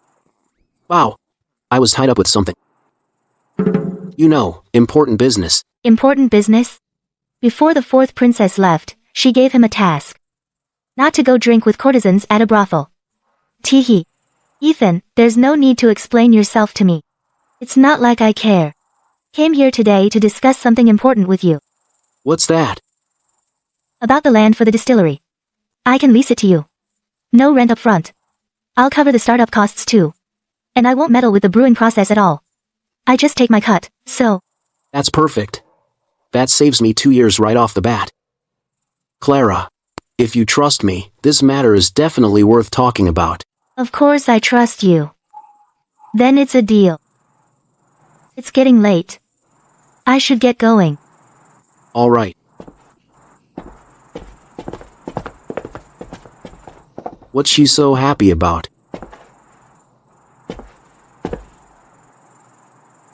When you went to the Crimson Pavilion, what was he up to? He was drinking on the first floor, but when I got there, I happened to run into Julian Vance from the Vance family. He was picking a fight with Ethan. Julian Vance? Julian said tomorrow, he's going to Ethan's little tavern. If he doesn't hand over the brewing recipe, he'll break his legs and throw him into Painted Screen Lake to feed the fish. That Julian Vance. He's completely out of control. Here's what you'll do. You go to the little tavern tomorrow too. If he really dares to show up, you break his legs and throw him into Painted Screen Lake to feed the fish. Understood, miss. But Ethan doesn't know martial arts, and there's no one around him who does. If this goes on, this won't work forever. Our Sterling Manor isn't exactly short on skilled guest martial artists, right? We can just have one of them teach him. Honestly, I heard that. Miss. Ethan previously trained in martial arts for 3 years, but was actually beaten up by an apprentice who'd only trained for 3 days and sent home. Ethan is a man of many talents. Don't listen to all those rumors outside. Miss, let's have Mr. Woods teach him. He might not become a peerless master, but at least he can defend himself. Good. Let's do that.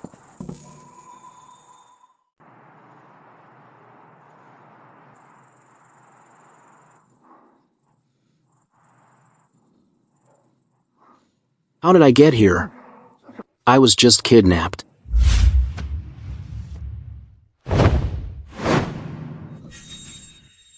Who's there?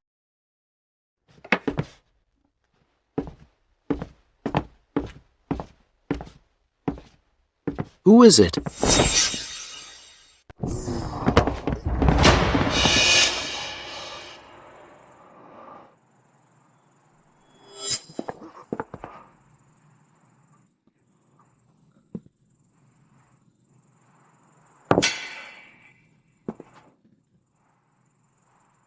Who exactly kidnapped me? Most likely, it's the Vance family. The Vance family wants to get the recipe for spring canvas, so they're resorting to extreme measures. So now I'm probably in grave danger? Senior. You said. You're a master in the martial world, right? I'm just a small tavern owner. And we mind our own business. Say, why did you bring me here, huh? Miss Clara asked me to teach him, but he's already past the optimal age for martial arts, so how should I teach him? I think we can discuss things properly, right? We could totally go to the tavern and have a couple drinks, and you can tell me whatever you need, and I'll do everything I can to meet your demands. Money, it's just worldly possessions, and I'm still young. I'm waiting to enjoy my youth, right, senior? Got it. I'll teach him Lightfoot skills.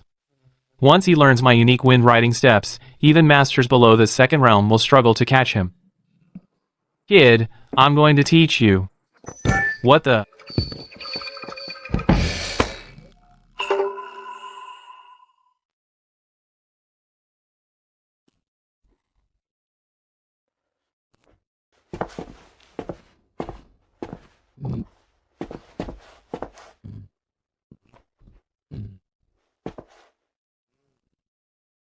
Duke Harrington, has he left Riverend City?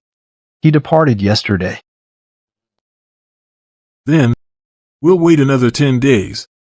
Until the Sterling Manor's attention shifts away from the Wright family and that idiot. Understood. However, yesterday at the Crimson Pavilion, I ran into Ethan. I plan to take some men today to Ethan's little tavern and snatch the brewing recipe. Nonsense. Can't you see that Ethan is playing you for a fool? Then, about that brewing recipe. I'll figure something out. What's your next move going to be? Plan to use the Leviathan Society. Last time was just a small test. This time, I'll have them go all out. That's a good plan. Go tell Simon. Once the Vance family secures spring canvas, 70% of the profits will go to Chancellor Thorne. We'll give 10% to Simon. The Vance family will only keep 20%.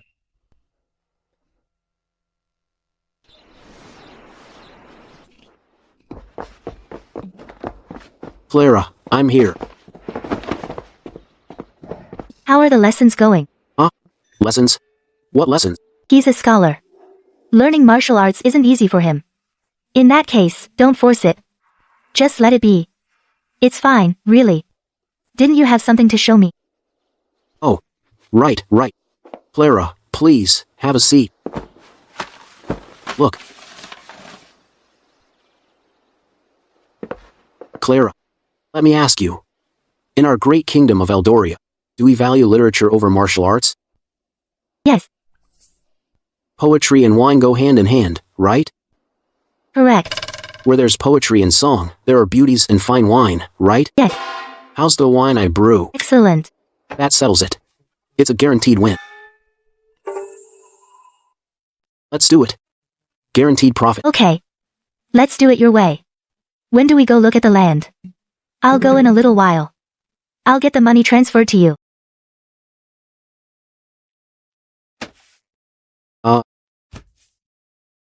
Clara, don't you think you should maybe think about this a little?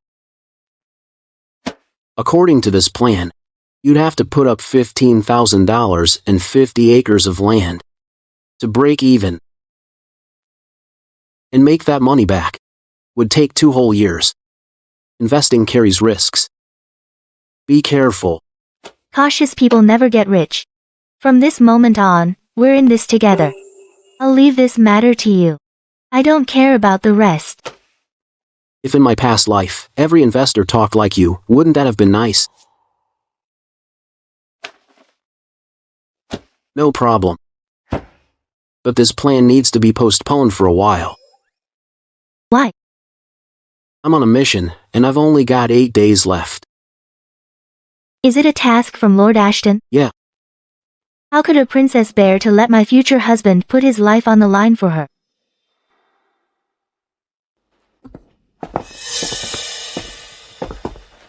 Clara. Mom, what brings you here? If I didn't come now, I'm afraid you'd really get the Sterling Manor such a great son-in-law. The Sterling Manor.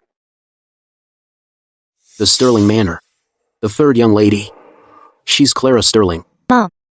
Grandma said no one is allowed to interfere in my affairs. Even father doesn't question them. Why do you have to butt in? What? You think you're all grown up now? That you can fly on your own? I gave birth to you.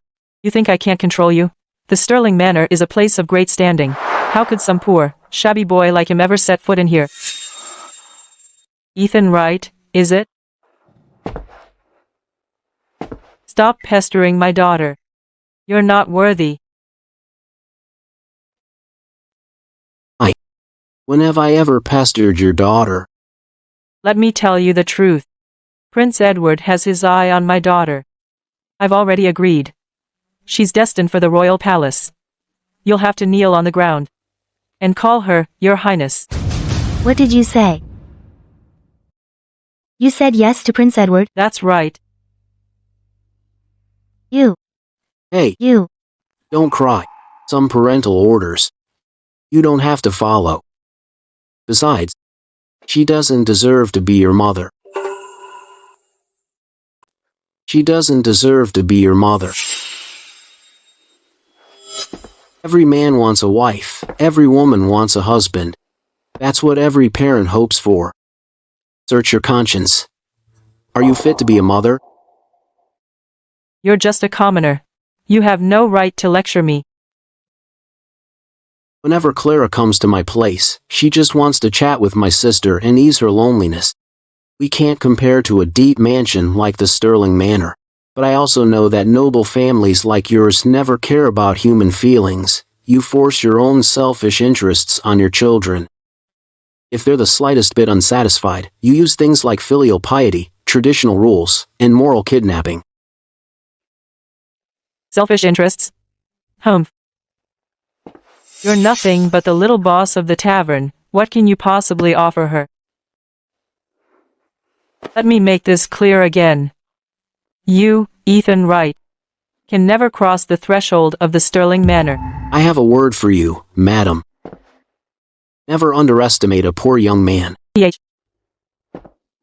We are in love. Grandma has long said that no one is to interfere in my affairs. In fact, this peach blossom villa was built for me by Grandma. You have no right to kick him out of here. Since when does the Sterling Manor let you make the decisions? Do you think Grandma is already dead? This is my territory. If you can't stand him, then you are the one who should leave. My own husband. I decide for myself. Wait a minute. How did I become her husband? How dare you, Clara Sterling? For some random guy, you'd even abandon your own mother? Don't you know everything I do is for your own good? Mom, is this really for my good? Or for the sake of your wrong family?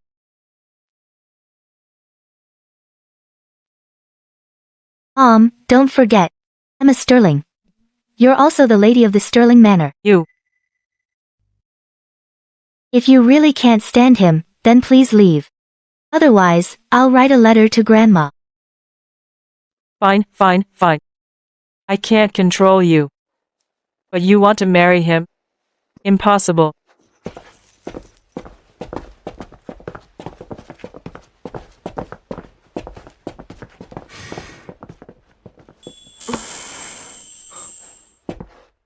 I really didn't mean to keep it from you.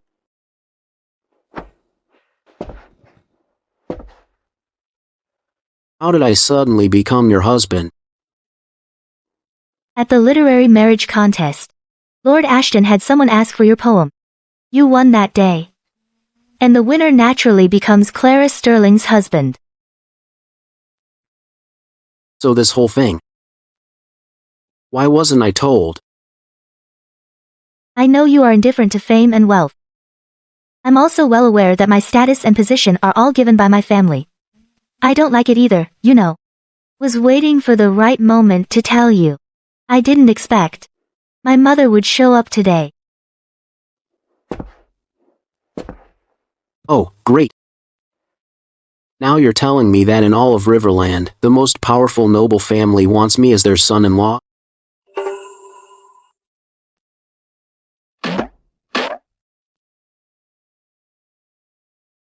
I've actually been in love with you for a long time, that's why I was afraid you'd reject me. I didn't dare tell you. If you turned me down. If you say no, don't say it. I don't want to hear it. When I can skip years of detours, why would I refuse? Ethan, why are you hesitating? If you don't want me, I'll have no choice but to marry Prince Edward. But the Sterling Manor isn't run by her alone. There's also Grandma. As long as Grandma disagrees, I still have a chance. So with this deal, I'm winning. What did you say? I mean, being a son-in-law of the Sterling Manor wouldn't be such a bad thing. You're not just saying that to comfort me? If you're willing. Not just Prince Edward. Even if the old king himself came, he couldn't take you away. Stop it. That's a great disrespect. But Prince Edward is determined to win my family's support. After all, the Sterling Manor commands a powerful army. If you stand in Prince Edward's way, I'm worried he'll make things difficult for you. If it were any other girl, I'd know how to stay safe. But after these past few days together, this girl has quietly done so much for me. How come I never noticed before how pretty this girl is? What are you looking at? You're willing to brew wine with me? Of course I am. I'm not afraid of any Prince Edward. Starting today, your problems are my problems. You're willing to marry me? Of course. Tell me, what should we name our kids? How should I know?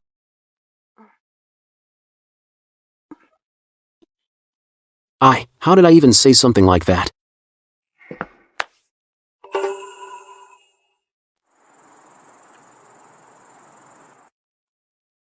Ethan, you still can't escape being a love-struck fool.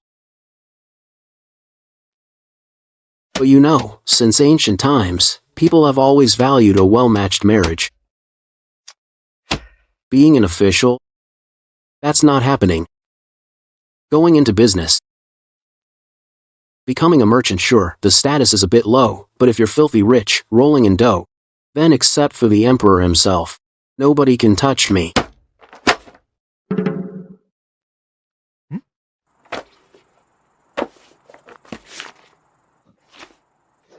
What's this? Some kind of Peerless martial art manual? No.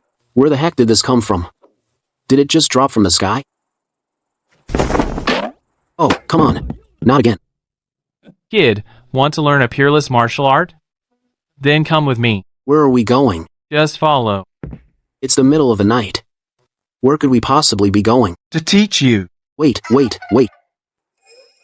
Hold on, old-timer. Look, you're not exactly young, but you're always dragging a young guy like me out in the dead of night. What's your deal?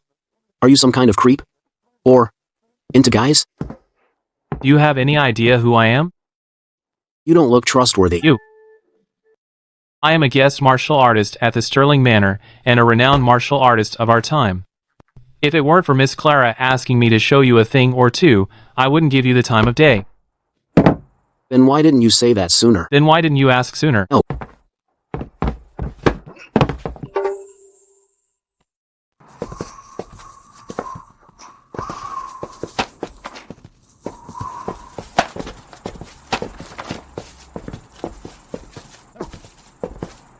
This thing here, you're the one who gave it to me. Right. It's an incredibly powerful internal energy technique.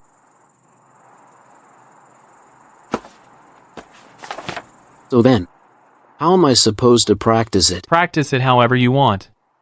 What makes the ultimate circulation technique so special is that everyone gets something different from it. What I can see, you cannot see. What you can see, I cannot. That's just how fate works. If you can't see it yet, then practice martial arts. Are you messing with me? Not at all. Then how do I practice it? To practice martial arts, you gotta get beaten up first. Once you've taken enough beatings, you'll naturally figure out how to dodge. A stick? Don't push me. Do it. I'm warning you. I mean it. You're serious? Dead serious. I'm telling you.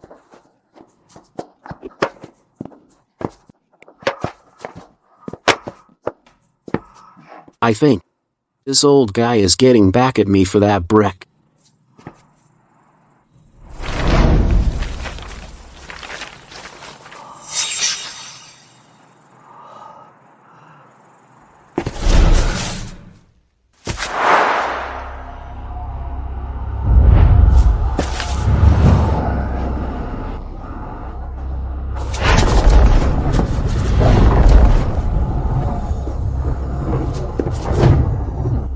This kid. Could this kid really have talent?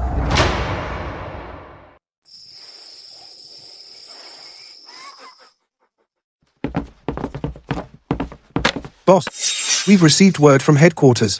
Chancellor Thorne has given us just one order. What's the order? Ethan Wright must die. Perfect timing, indeed. The Vance family also paid a fortune for us to take action. That works out perfectly. 2 birds with 1 stone. Boss, headquarters said they'd send us an expert of the upper third realm. They haven't arrived yet. Should we wait for them? We're not waiting. Ethan Wright is just an ordinary man.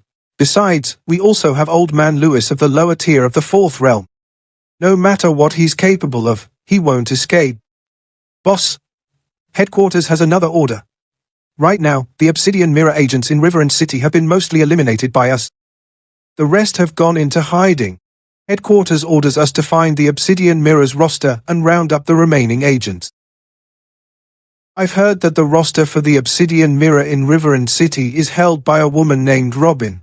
In that case, tonight, we'll take care of that too. Since the order has been given, gather our men. Tell them to assemble immediately. Yes, sir.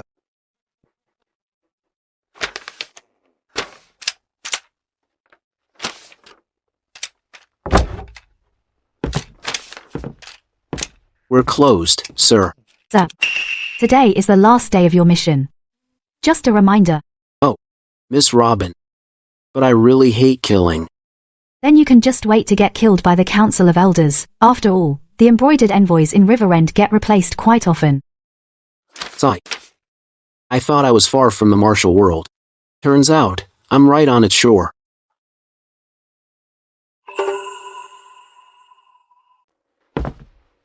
Everyone clear on the mission? Let me make this crystal clear. Hold up. Zach, take a few men to the little tavern in Twin Well Alley. Everyone else dies, but Ethan must be brought back alive. Interrogate him for the brewing recipe, then kill him. Understood, sir. One more thing. Not long ago, the fourth princess was in Rewritten City, trying to rebuild the local Obsidian Mirror branch. We cannot let the Obsidian Mirror make a comeback, not on my watch. Find that woman named Robin, get the roster, and wipe them out completely. Boss, I'll take care of it. Good. Move out. Boss, fire. We've got a fire. Outside the courtyard. It's spreading fast. Fire, put it out. Now. Move. Get out of here. Go, go, go, hurry.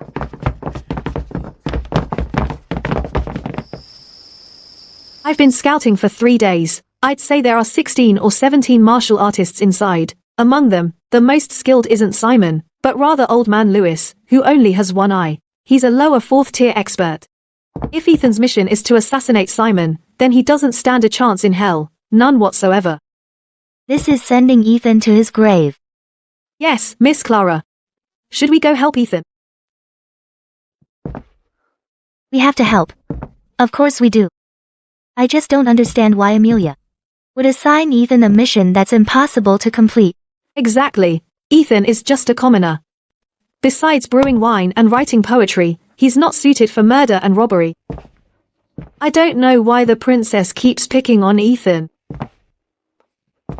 Hold on. This mission wasn't assigned to Ethan. She wants me to step in and help her eliminate the Leviathan Society's branch in Rewritten City. Amelia, you're something else. For your brother's sake, you'd use your own best friend?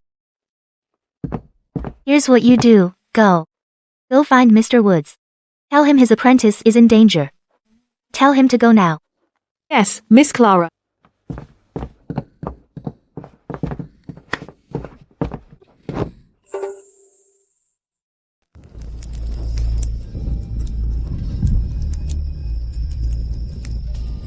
Looks like Ethan's already gone. That's stating the obvious, isn't it? Besides that silly apprentice of mine, who else would come here to start a fire? The problem is, where can we find Ethan? Mr. Woods, look.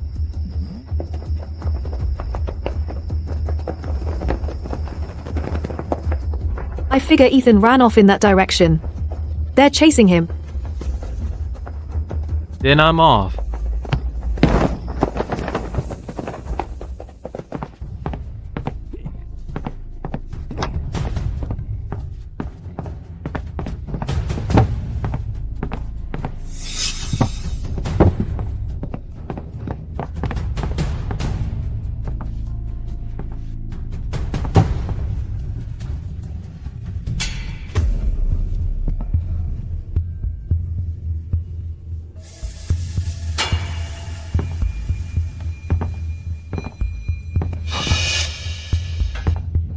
Damn.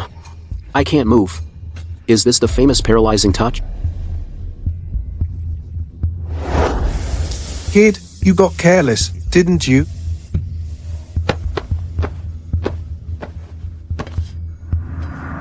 You have no internal energy whatsoever. You're just an ordinary person. How dare you have the nerve to assassinate me?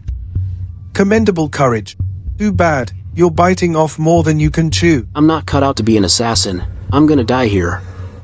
Bro, can we first have a proper talk? Well, the Obsidian mirror has fallen this low. To send an ordinary person like you to be an embroidered envoy, tell me, what is there to talk about? Let's talk business.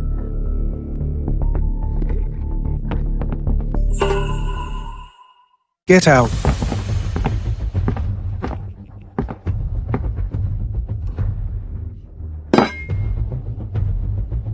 You've got half an incense stick's worth of time. If your so-called business doesn't impress me, I'll chop you up and feed you to the fishes. All right. Simon, I'm willing to turn over a new leaf. I'll join your Leviathan Society as a spy. What do you say?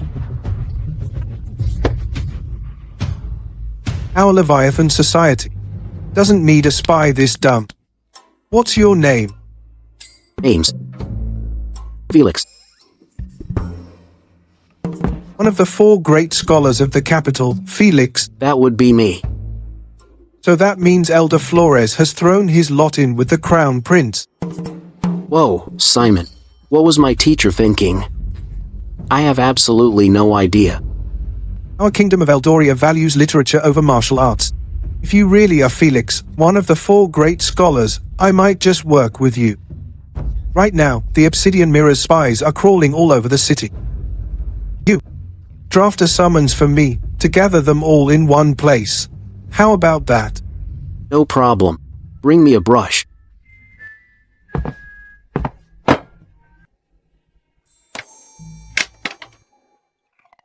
Simon, how about unseal my pressure points first?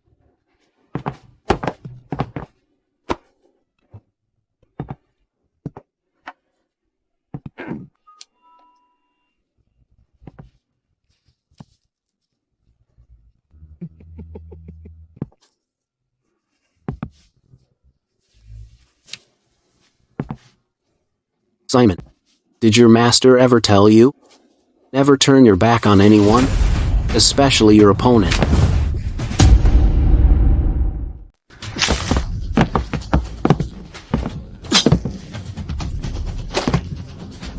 You have no honor, you. You're despicable.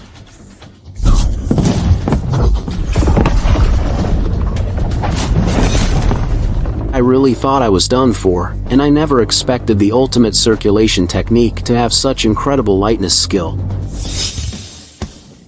You scoundrel. My name is Ethan Wright.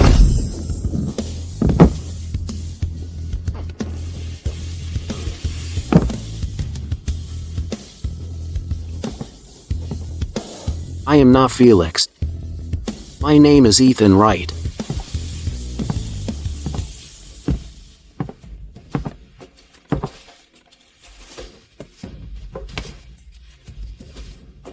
You think you can use me, but you're not worthy.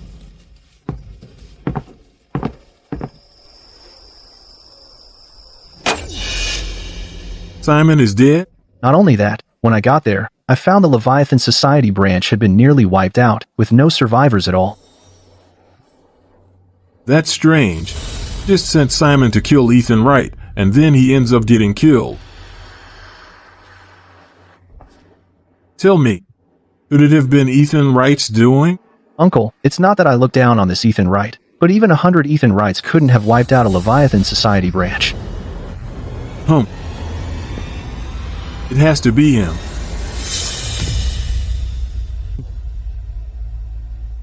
You're right, Uncle. Who it is doesn't matter. I will go and apprehend the murderer right now.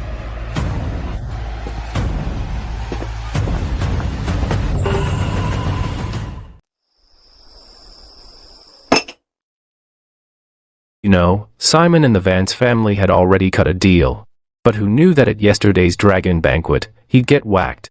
The Vance's suspect Ethan Wright was behind it. Dad, how could it even be that loser? I doubt he's got what it takes. 3 years of martial arts, and he never even got the basics. How could he possibly kill Simon?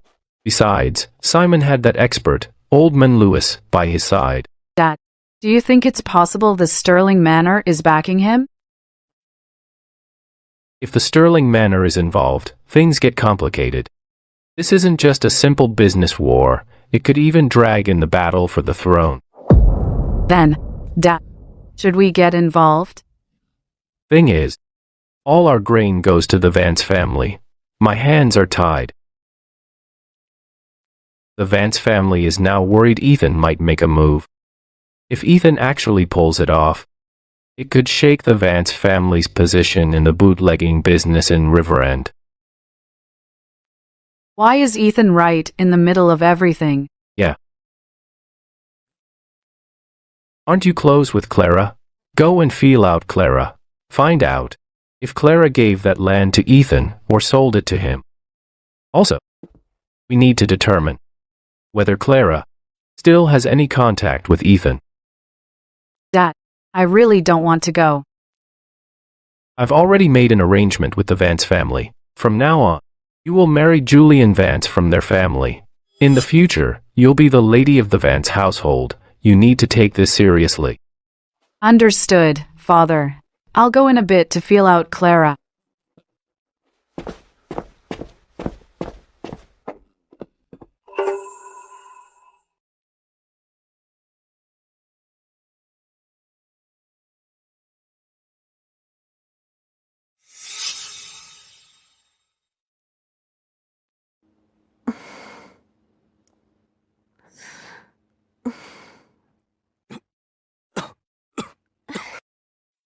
You're finally awake.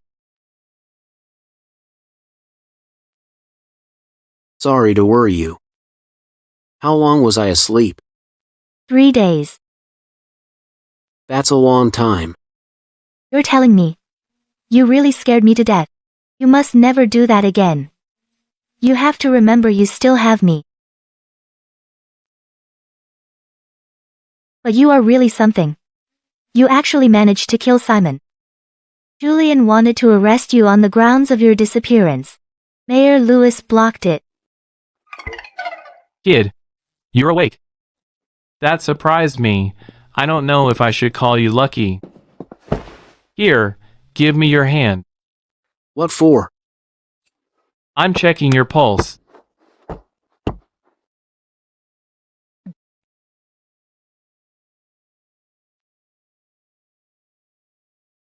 You know how to do that too? Not for illness.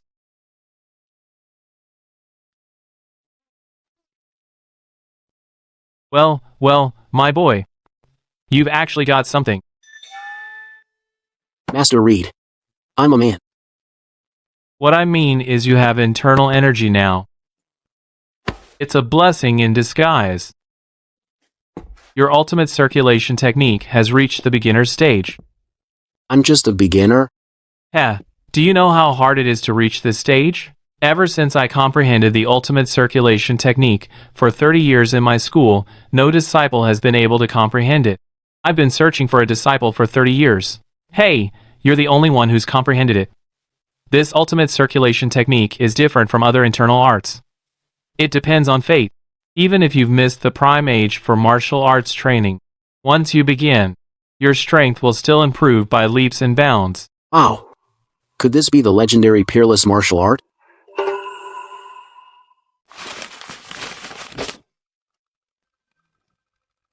Well, what do you think of the place I found for you? Now that's the Sterling Manor for you. To get your hands on a place this huge, you could do more than just brew wine here. You could even start a rebellion right here. Whoa. From now on, you should hire more hands for your estate. Train them up right, and don't try to do everything yourself. Especially getting into fights. Clara. You're too good to me. As long as you know. By the way, Chloe. Can you help me find some female warriors from the martial world? Sir, if I may ask, what do you need them for? I want to rebuild the Obsidian mirror here in Riverend City. The Obsidian mirror. But don't they still have agents here? I don't trust them. I want to put together a new team of people I can trust personally. Now that you mention it, My junior sisters back at the sect are indeed old enough to venture out. I'll send word back right away. If nothing goes wrong, they should come to help you out. Just tell them I'll take care of their pay.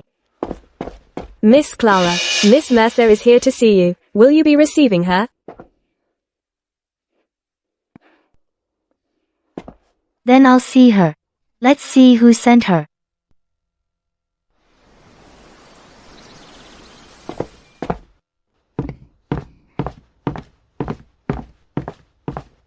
What brings you to me? Recently, I've been hearing some rumors. So I came to check if they're true. Oh. I haven't been out in quite a while. What rumors? It's about that Ethan Wright, of course. He's building a distillery on Peach Blossom Hill. Some say the land was sold to him cheaply by the third young miss. Others claim this land was given to him for free by the third young miss. I think such rumors damage the third young miss's reputation. How could I just ignore that? So, I came specifically to ask. That land, I sold it to him. After all, he helped our painted boat. And even saved me once. The Sterling Manor doesn't make a habit of owing favors. Just as I thought. Ethan Wright and the third young miss have no special relationship. Our guess was right. Ethan Wright hasn't latched onto the Sterling Manor for support. The Vance family can then pick their moment to make their move against Ethan Wright. But that guy's broke. He's flat broke. I haven't seen a penny from him. He says he'll pay me in 2 years. Oh, by the way. If Ethan Wright mass-produces his spring canvas wine later, that's bad news for the Vance family's Riverland Melody. So, I want to know where you stand, Miss Clara. I don't even like drinking. Whether it's spring canvas or Riverland Melody. What does it matter to me? Oh, right. I almost forgot. If the Vance family takes drastic action against Ethan and gets his brewing recipe, I think you, Miss Clara, don't need the money. But to show their sincerity, the Vance family is willing to pay you back double, or even several times over, what you paid for the land. That good of a deal? As long as you, Miss Clara, just stand aside and watch the show.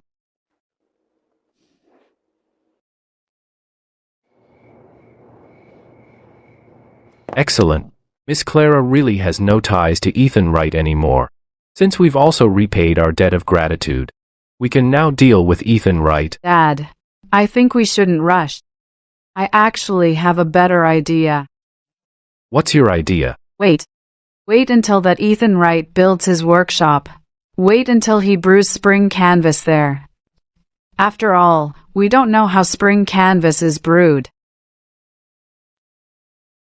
Good idea. At that time, the Vance family can strike, taking over his whole workshop and the craftsmen inside. From then on, spring canvas will still exist in the world. But Riverland will no longer have that idiot Ethan Wright. I'll go now to tell the Vance family the good news. I'll ask them to wait a bit longer.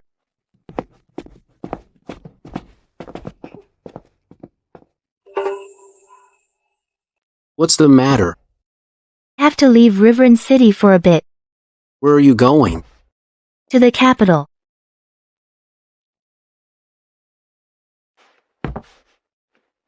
Guess what for? Prince Edward? He's not actually proposing to your family, is he? To the Sterling Manor? Of course not. Got a letter back from Grandma. She praised me for doing well. She's given her blessing to our relationship, though she wants me to return to the capital. Boom. Wait for me to come back. Then we'll get married. Really? Grandma says that in the capital, she's already heard your name. After Grandpa Flores arrived in the capital, he invited the Royal Academy and 6 officials from the Crown Directorate to read your poetry together. Grandma even invited Grandpa Flores to our manor as a guest. Grandpa Flores couldn't stop singing your praises. So this time, how long will you be gone? At least 2 months. Maybe 3 at most. That long? Is this some kind of trap? Don't worry. No matter how intense the power struggles in the royal court get, the Sterling Manor will not get involved. And Grandma would never marry me off to any prince. She's already made her position clear. My grandmother, she's Madame Sterling. She is the most formidable person in all of Eldoria. Madam Sterling. I've heard Mayor Lewis mention her. A legendary woman in Eldoria for the past 40 years. A true grandmaster of martial arts. Alone, with just her sword, she cut a bloody path through the entire enemy camp. Her followers are all terror-striking monsters from the martial world. Also, while I'm gone, you better not be fooling around with other women. What are you thinking? A world full of beauties. But I only have eyes for you. In this lifetime, you're all I need. You said it yourself. Of course. Lean down.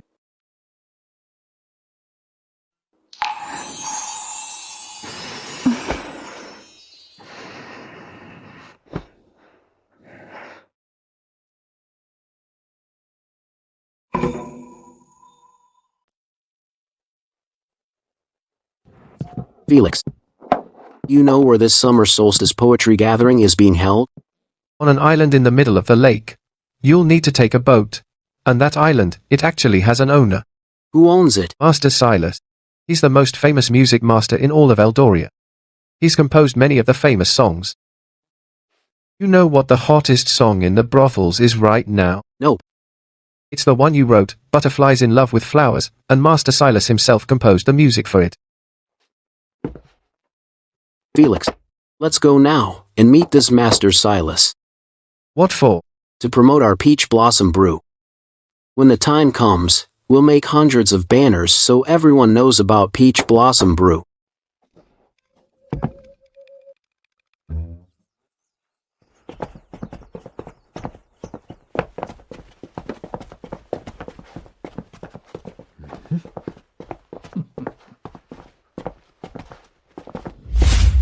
It's you. 16 years. I thought you were dead. You're not dead yet, so how could I dare to die? But I've already picked out my burial plot right here on Peach Blossom Island. The burial plot on Peach Blossom Island I've also picked out. Which one of you is Ethan Wright? I'm Ethan Wright. I heard from Flores that you're the youngest scholar he's ever met. As for your Butterflies in Love with Flowers, I've read it too, and it's excellent. Please, have a seat.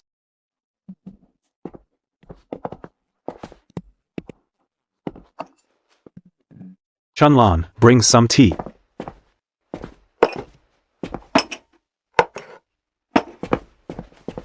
I've been wanting to meet you for a long time. Now that you're here today, I have a favor to ask of you. I wonder if you'd be willing, Ethan. Silas, please, go ahead. If it's within my power, I'll do my best. Good. Bring the ink, brush, paper, and inkstone. The best ones. Right away. Silas, I often tell Flores that poetry is actually quite simple. Since I'm here with you today, and you're such a renowned composer, I don't really feel like writing lyrics. Then what have you prepared? I'd like to compose a piece of music myself. But my music is different from yours. What I create is a form meant to be recited. I call it free verse, or you could also call it a poem. Are you trying to create a whole new literary form? Are you trying to pioneer a new literary style? That's right. I want to witness with my own eyes the emergence of a great master. This silly apprentice is making things harder for himself. Just write a poem to humor Silas, and be done with it, right? Ethan, please.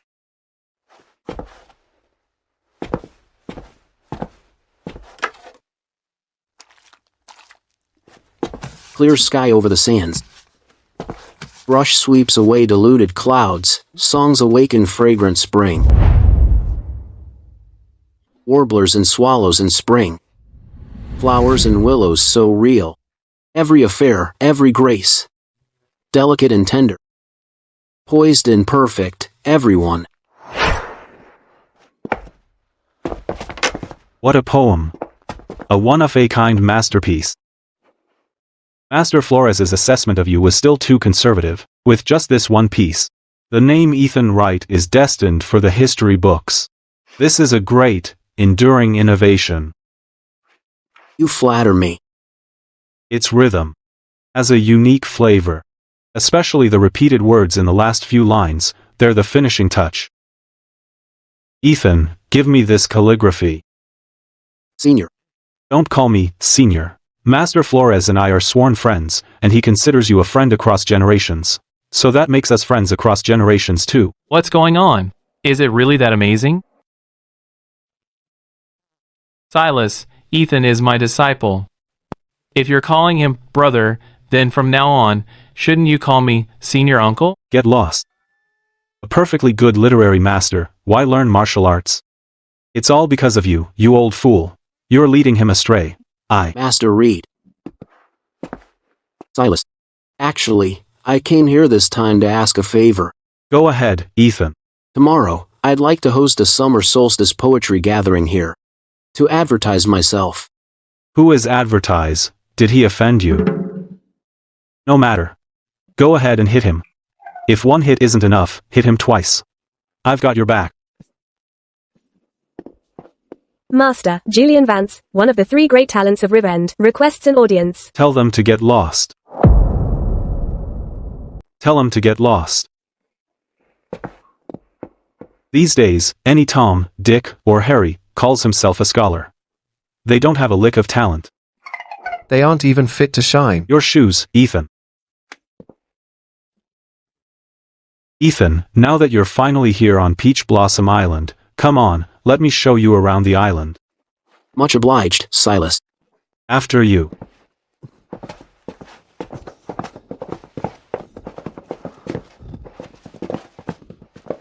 That good, huh?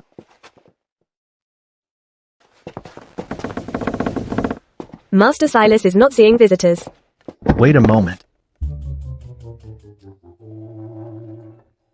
He won't see us. He's probably busy preparing for tomorrow's summer solstice poetry gathering. After all, it's the big annual event. Exactly. Master Silas is a judge for this gathering. He must be very busy. Otherwise, with your talent and family, Julian, he'd have rolled out the red carpet. You're right. So since he won't see me, then he won't see anyone. So, let's get out of here. Hey, is that Ethan Wright over there? Hold on. No way. That's impossible. Absolutely impossible. A man of Master Silas's stature. How could he possibly walk side by side with that idiot? I've got it. Elder Flores and Master Silas are close friends, and he named a drink for Ethan Wright. So, he must have brought Ethan to meet Master Silas. Out of respect for Elder Flores, he naturally wouldn't refuse to see Ethan. That creep sure knows how to ride on Elder Flores's coattails. Tomorrow is the summer solstice poetry gathering. One judge is his father. Another one is someone close with Elder Flores, Mr. Jenkins. The third judge is Master Silas. Out of 5 judges, 3 are connected to him. You meant D. This Ethan Wright is here to cut corners. How despicable. Who would have thought that idiot would resort to such tactics to chase fame and fortune? But now that he's crossed paths with me, his plan is going to fail. Tomorrow, we'll come early and expose his dirty little scheme in public. His plan will naturally fall apart. Let's go.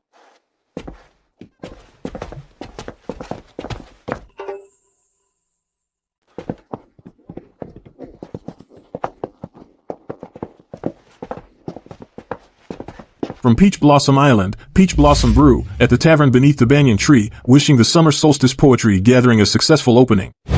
Have a sweet pastry with a cup of peach blossom brew, and your poetic inspiration will last longer. If you have no inspiration, drink a cup of peach blossom brew, and let the verses flow for all the scholars. This. What is all this? A blasphemy. This is sheer blasphemy. Our Riverland Literary Festival has been held for centuries, but has there ever been such absurdity? Scholars cultivate their minds through literature, so they should distance themselves from the stench of money, and draw closer to poetry and literature. This Ethan, with his peach blossom brew, has certainly grabbed everyone's attention, but he has also tarnished the purity of this literary gathering. Exactly. Extra, the tavern's new peach blossom brew surpasses sweet dew.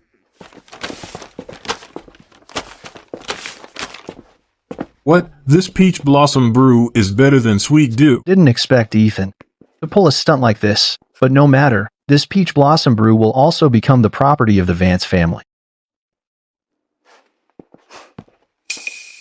What? All three judges for this gathering have connections to Ethan. Ethan, to become famous, is utterly shameless. Cheating. Outright cheating. This gathering is completely unfair, and I, as a scholar, will report this to Commissioner Jarvis.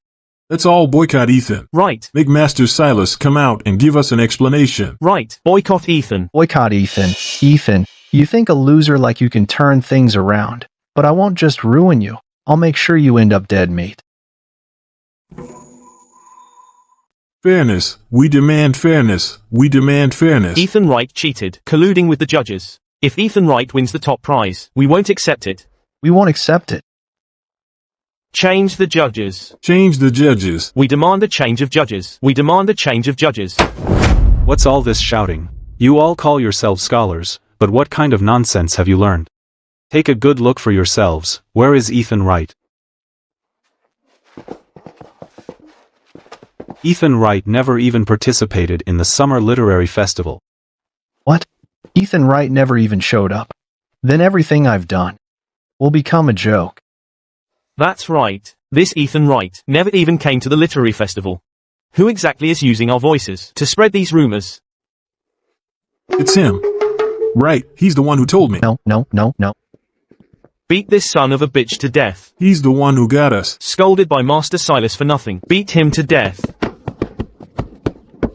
Julian, what should we do? Ever since I met her, nothing has gone right. Either she's in cahoots with Ethan Wright, or she's just a jinx. Stop. You used goods. Get lost. I'm telling you to get lost. No, Julian, that's not true. I said get lost, now.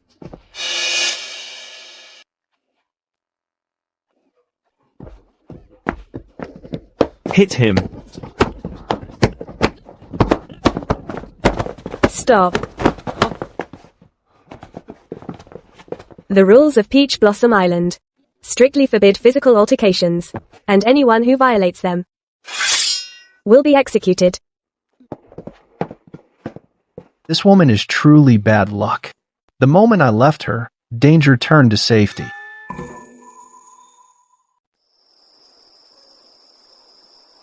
Master Reed.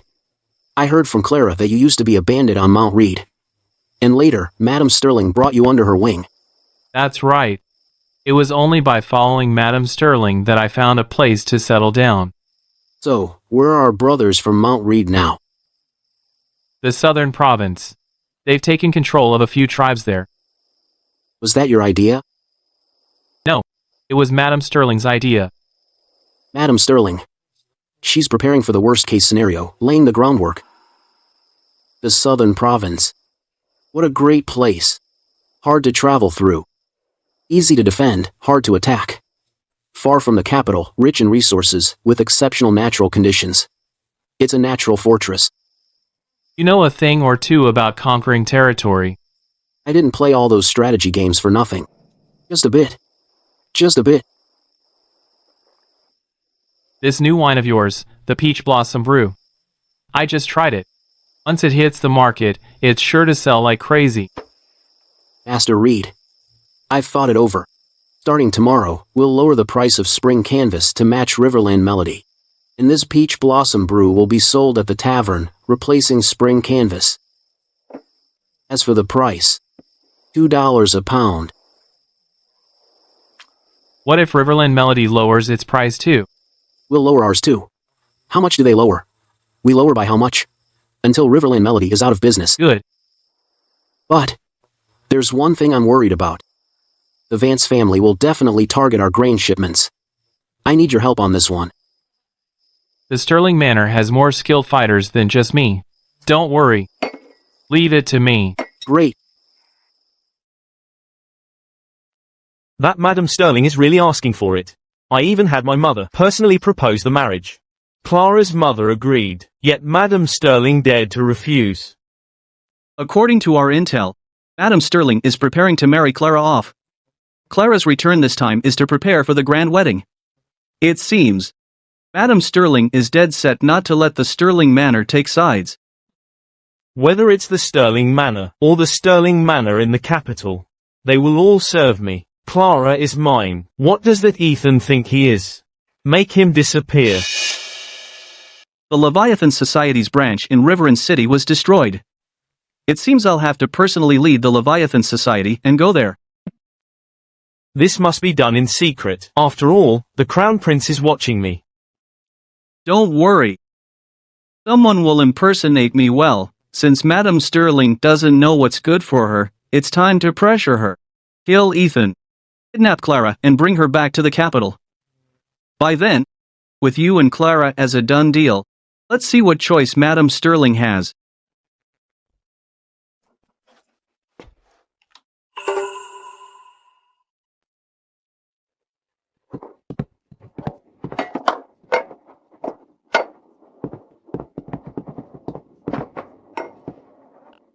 Whoa. So this asterisk is spring canvas. It lives up to the hype. I never thought I'd actually get to taste this stuff in my lifetime. Now spring canvas has dropped its price. Same as Riverland Melody. It's being sold in all the big taverns now. We can all drink it from now on. Now that we've got this wine, at the same price, who in their right mind would still drink Riverland Melody? Forget the same price. Even if it cost a bit more, there's no way I'm touching Riverland Melody again. If spring canvas is this good, I wonder what that even better peach blossom brew must taste like. Can't afford it, no way. Forget about can't afford it. Even if you have the money, you might not even get a sip. The tavern requires reservations now. Outside the tavern right now, people are lining up for the next day's slots. If you're late, you're looking at the day after that. Exactly. Come on, drink up. Drink up. Let's drink. More. The whole of Riveren City is buzzing about how popular Spring Canvas and Peach Blossom Brew are. They're the talk of the town. In just one day, my Riverland Melody has stopped selling in Riveren City. That Ethan guy. He's made Peach Blossom Brew the hottest topic in town. What's our move? Don't panic. The more hype he builds for Peach Blossom Brew, the better for us. In the end, the ones who profit will still be us. However, the time is right. It's time to make him return Spring Canvas and Peach Blossom Brew back to us. First, we'll cut the legs out from under him. Uncle, you mean? Burn down Mr. Hayes's granary? Since they've already brewed it, it means the method for large-scale brewing is already perfected. Burning Mr. Hayes's granary will also send a message to everyone in Riveren City that the Vance family is not someone just anybody can mess with and get away with it. I'll see to it right away, Uncle. Wait. Handle both matters together. That's already been taken care of. I've deployed 300 guards from our Vance family. Captain Miller is leading them personally. There won't be any mistakes. Good. Send Carter and Jace along as well. They're both second-tier experts. A small place like Peach Mountain. They can wipe it out without breaking a sweat. Good.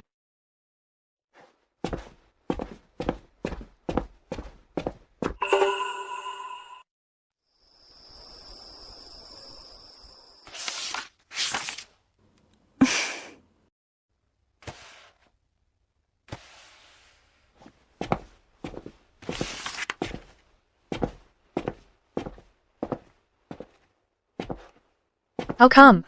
Spring is already over, and you're still pining for love? By my calculations, his peach blossom brew should be ready by now.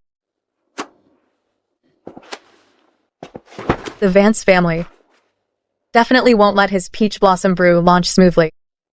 And their plan is to steal his brewing secrets. It's fine, he can handle it. Chloe's sect has already come down from the mountain. That rascal better not get his head turned by all those pretty faces. Either way, I'm leaving the capital tomorrow, as Grandma wants me to go to Peach Blossom Villa to hold the wedding.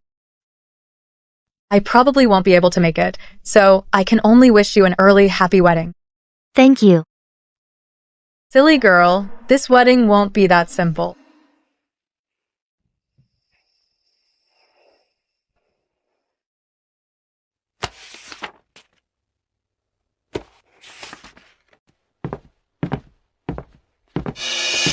I heard you want to become the top scholar. Becoming the top scholar is something you should do. It seems you still have some self-awareness. The Wright family is a family of scholars, and you opening a little tavern in Twinwell Alley has already brought great shame upon us. I never thought you'd actually want to become a merchant. And on the day of the festival, that stunt you pulled on Peach Blossom Island made me want to find a hole to crawl into immediately. So did you? You. I came today to tell you that if you want to get rich, get out of the Wright family. And sever all ties with it. With that peach blossom brew of yours, do you even know what the Vance family will do to you? So if you die, die alone out there, and don't drag the Wright family down with you. Chendong, oh Chendong. You are truly shameless. What a disgrace. All that studying you did went straight to the dogs. You dare lay a hand on me? Ethan. Say one more word, and I'll beat you to a pulp. Li Chendong. Even though I've left the Wright family, it's not a place where you get to call the shots. Got that? Let me make one thing clear today. Don't you dare look down on merchants. Where do you think your tuition comes from? Everything costs money. If you've got the guts, stop using the Wright family's money, can you? You're scared of the Vance family's retaliation. Then get out of the Wright family. Do you dare? Can you even leave? Without the Wright family, you're nothing. Who the hell do you think you are, telling me what to do? Listen up. Li Chendong. Starting today, don't let me see you again. Otherwise, I'll make sure you and your mother disappear from the Wright family for good. Get out of here.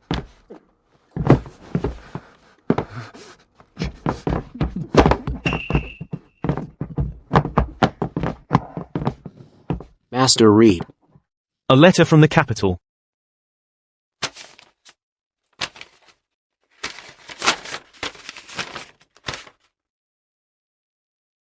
Whoa, Clara's coming back. I'm getting married.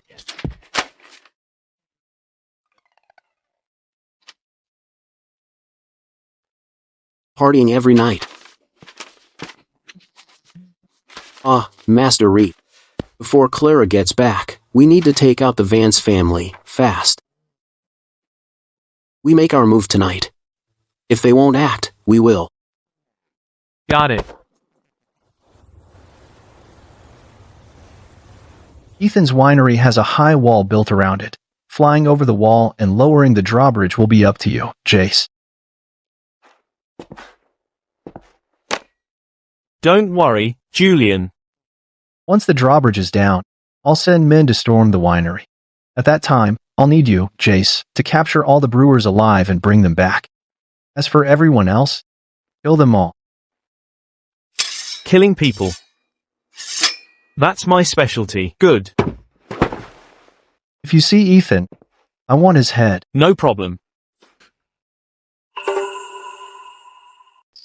Tonight, all of you will follow Steward Yee's orders. Mr. Hayes has 3 granaries in total, all located in the northwest corner of the West Market. Only 6 men are guarding them. What you need to do is kill them, and burn the granaries. Once you get the job done and return, you'll each get $100. Move out at midnight. I'll be right here, awaiting your good news. Yes, sir.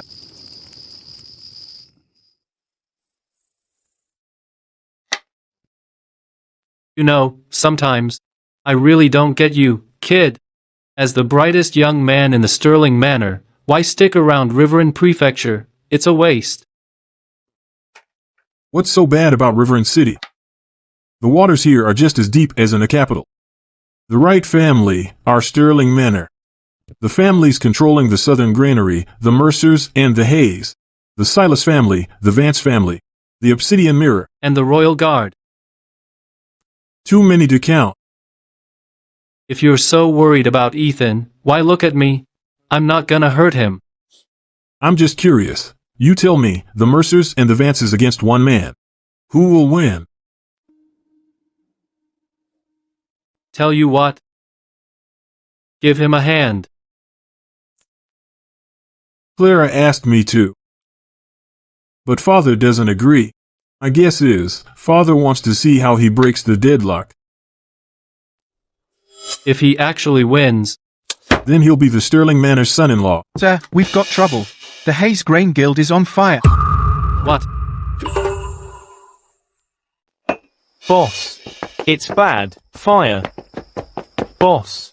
The Grain Guild is on fire. How can you still have the nerve to sit here drinking tea?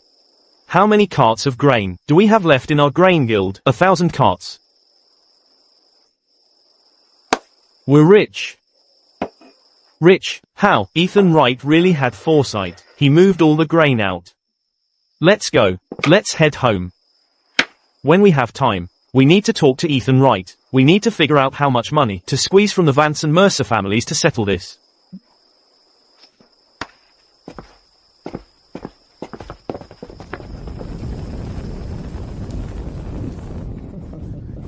See, it's begun.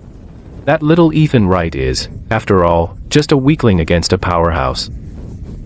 That Ethan Wright is nothing but the useless son of the Lee family. He actually dares to look down on me, time and again. He deserves to die. Good thing I didn't marry him. Exactly. Tonight, the Vance family will pull the rug out from under him.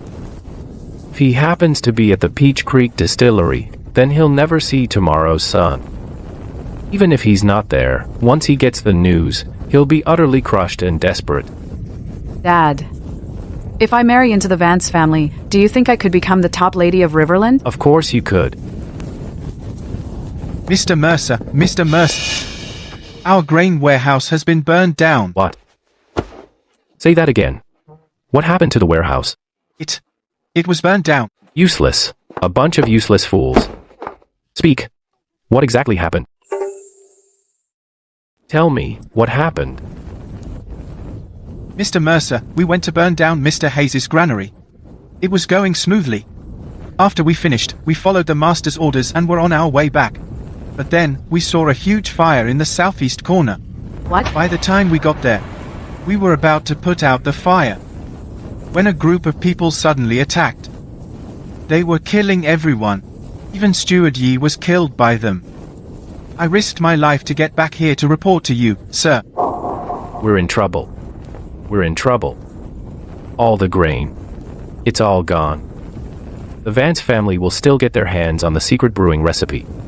And I had gathered all our grain in the granary to fully support the Vance family's brewing. Now, it's all gone. Dad, do you know who did this? Miss Isabella. I don't know.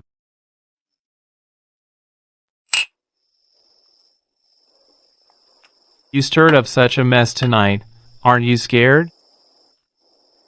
Master Reed, I was just thinking how to solve this problem. And then... Mr. Hayes sent word. I wasn't the only one causing trouble tonight. Since everyone's hands are dirty, why should I fear? You raided the Mercer family's granary. That will make them bleed heavily. It might even shake the Mercer family's foundation. Isn't that just perfect? Who can stay on top forever? Mr. Hayes has been waiting for this chance for far too long. Here, Master Reed.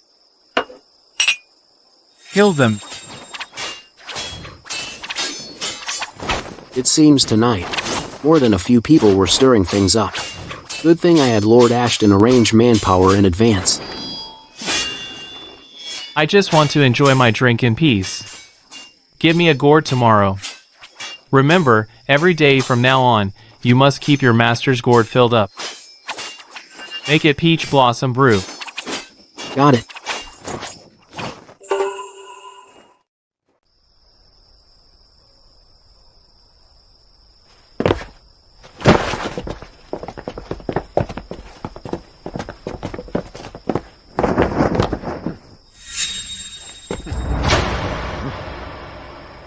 Go back.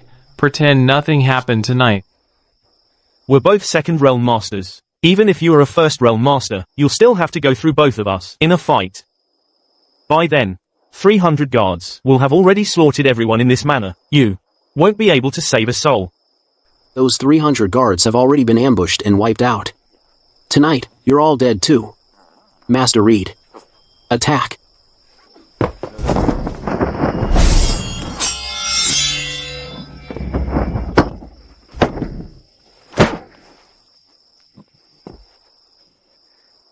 The blade techniques of the grinding blade hall have a long way to go. Who are you, senior? How is your mother? My mother is well. Then go back and attend to your mother. Thank you for your mercy, senior. If you have time, senior, please visit the grinding blade hall. I'll host a banquet to make amends. Go. Thank you, senior. Master Reed.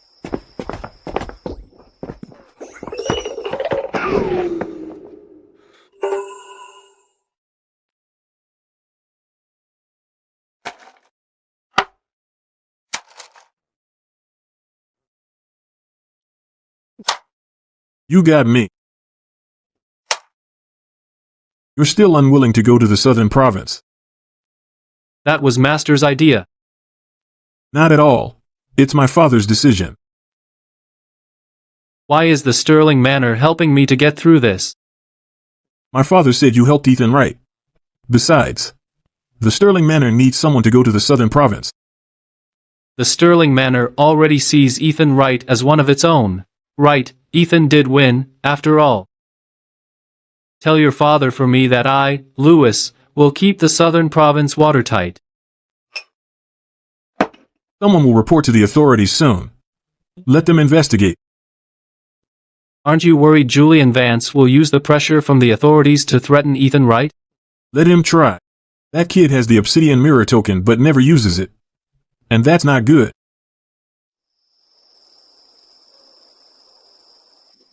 What a slap in the face. A real slap in the face. 300 guards. Wiped out before they even got there. You all couldn't even cross Peach Creek, a stream less than 30 feet wide.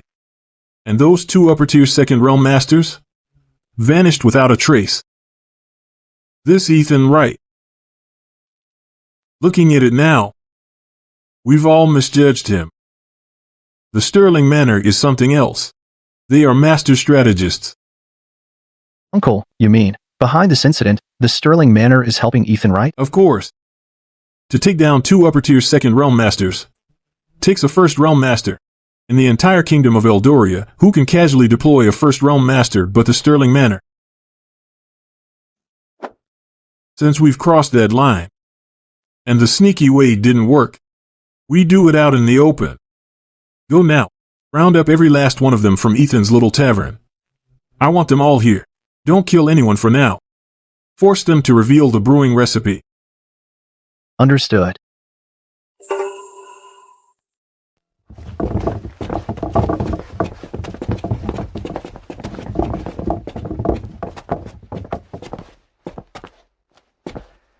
You have a perfectly good life to live, so why come to my mountain villa? Don't move, or I'll kill you. Put your weapons down. Officer Dawes. Come here. Officer Dawes? Arrest Ethan Wright. Officer Dawes. You're listening to him? He is the magistrate of our river and prefecture. And he holds an official position. May I ask, what crime have I committed?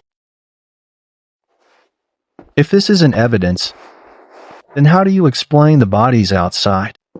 Ethan Wright, are you a coward who dares not own up to his deeds? What a thing to say. They came with swords to kill me, so I'm the victim here. Instead of properly investigating who's behind this, you come to arrest the victim? I don't need you to teach me my job. Naturally, my investigation will start with this winery. Officer Dawes, arrest everyone inside this winery. Anyone who disobeys will be executed. Magistrate, could there be some misunderstanding here? You dare to disobey my order? Julian Vance.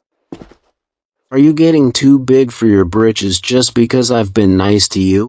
Ethan Wright, surely you're not still hoping the Sterling Manor will come to your rescue? Let me tell you, this is a major case. And even if the Sterling Manor shows up, they have no right to interfere. Such a display of authority. I'd like to see for myself whether the Sterling Manor has a right or not. Hubby, I'm here.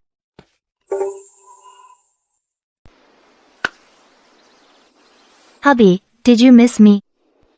I missed you so much.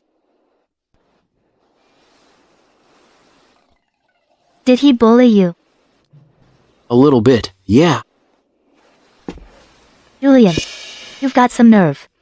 How dare you come to my villa to arrest people? Why don't you go arrest people at the Sterling Manor? Damn it. Clara, why'd she have to come back now? Of all times. Miss Clara, I'm just following orders. I hope you won't make things difficult for me. So, you're determined to arrest me today? Of course. Not just you, but everyone here. How about you take a look at this first? Simon hasn't been dead for long. The Leviathan Society already has a new branch leader, and it's him? How is that possible?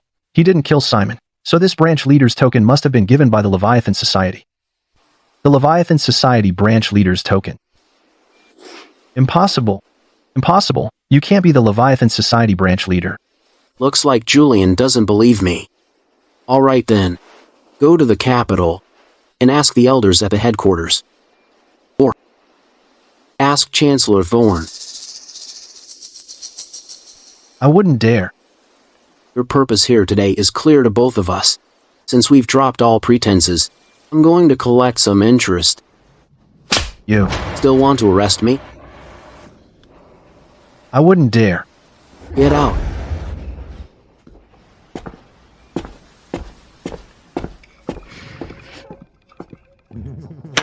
Let's go, let's go.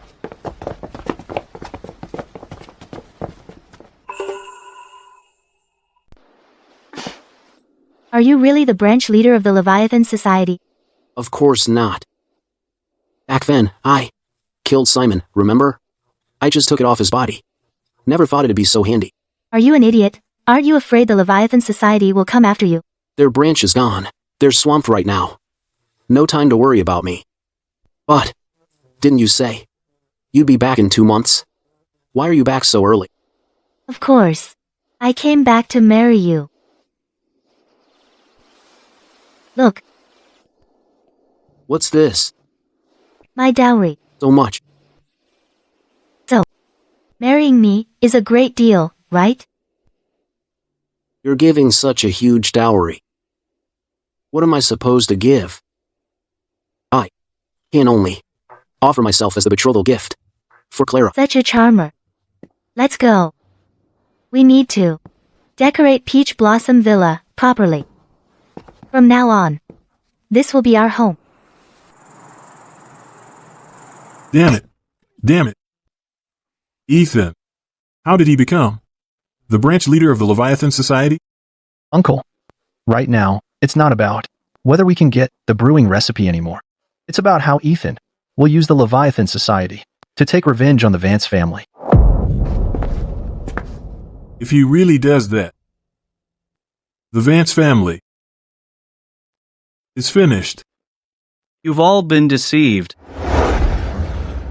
He is not the branch leader of the Leviathan Society. Who are you? You may address me as Chancellor Thorn. Chancellor Thorn. Your humble servant, Richard Vance, and Julian Vance. Pay our respects to Chancellor Thorn. Right.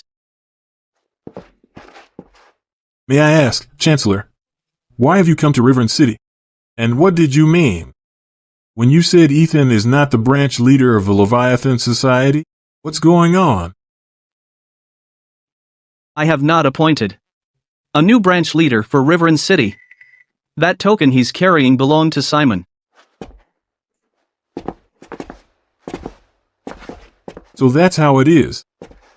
So that means Simon was really killed by Ethan. Your family, the Vances, want the recipe for my peach blossom brew. What exactly is your purpose here, Chancellor? Tell me plainly. Whatever it is, this is a chance for the Vance family to achieve a meteoric rise.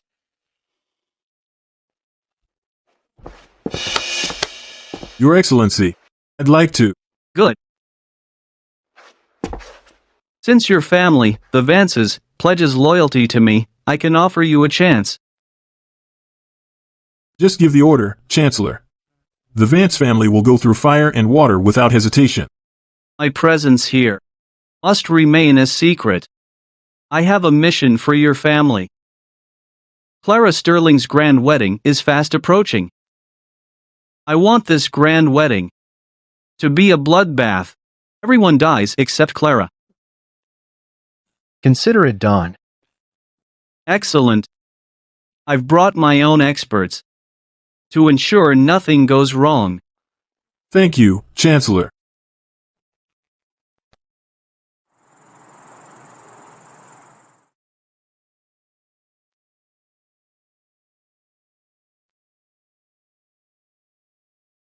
Exchange vows. Honor the parents. Kiss the bride.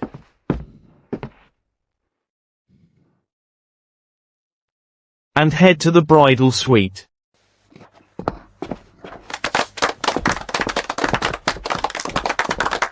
So, how are we doing? How many jugs did we sell? In order of 1,000 jugs. At this rate, you'll monopolize the entire Riverland liquor trade. What do you say? Should we take our business to the capital itself?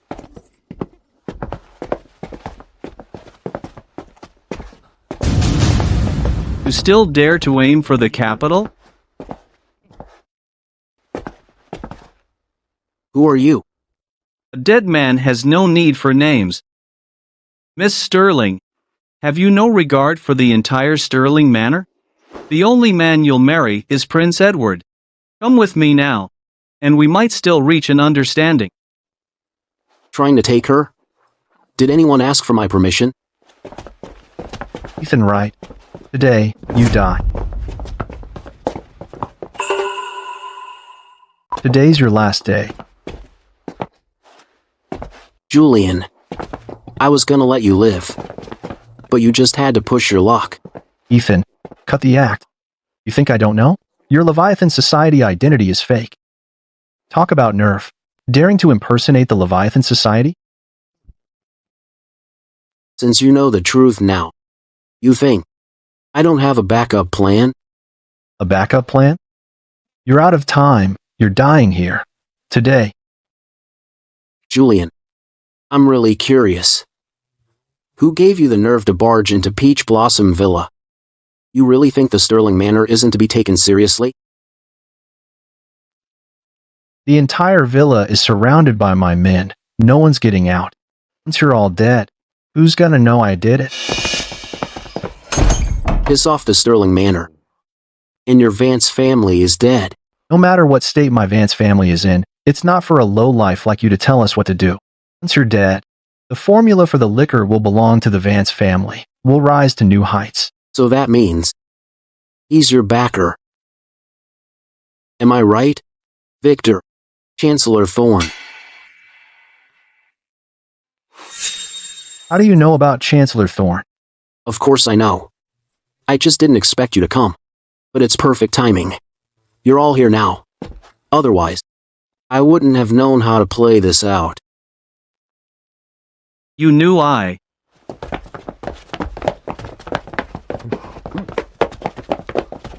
Victor, you're exactly who I've been waiting for.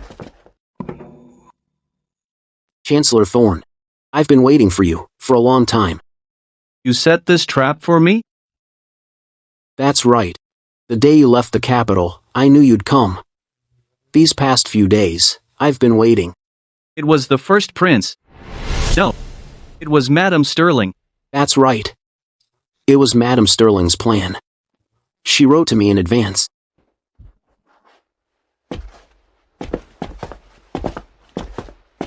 You were so sure I'd actually show up? I spread the rumor that I'd marry Clara. Prince Edward wants to win over the Sterling family. So before the grand wedding, he has to kill me. Now, with the wedding approaching, you had to come. What a clever move, Madame Sterling. I really underestimated you.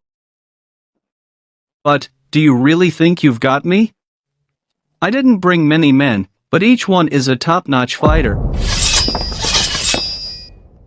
As long as I kill you and take Clara away, victory will still be mine.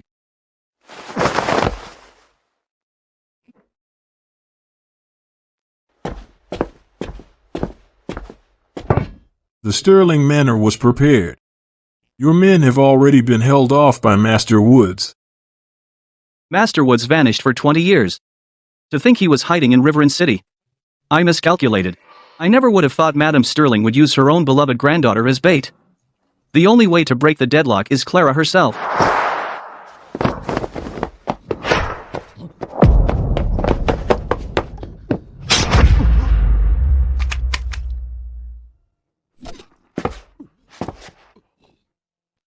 You. Clara doesn't know martial arts. You.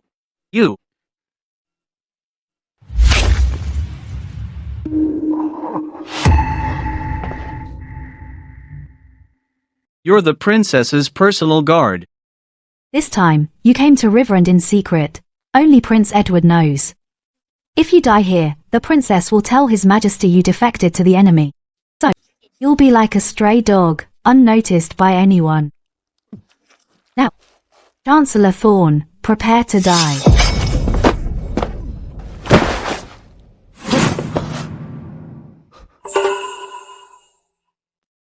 Treason, treason, how dare you kill the Chancellor? I'm not just going to kill him. I'm going to kill you too. I am the magistrate of Rewritten Prefecture. I'm sending men to arrest you now. Get them.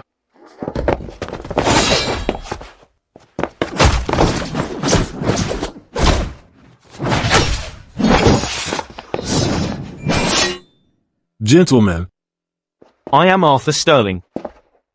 if I draw my spear, none of you will survive. As the saying goes, a wise man knows when to yield. The Chancellor is dead. There's no need for you to keep fighting. Now, I'm giving you a chance to live. Drop your weapons.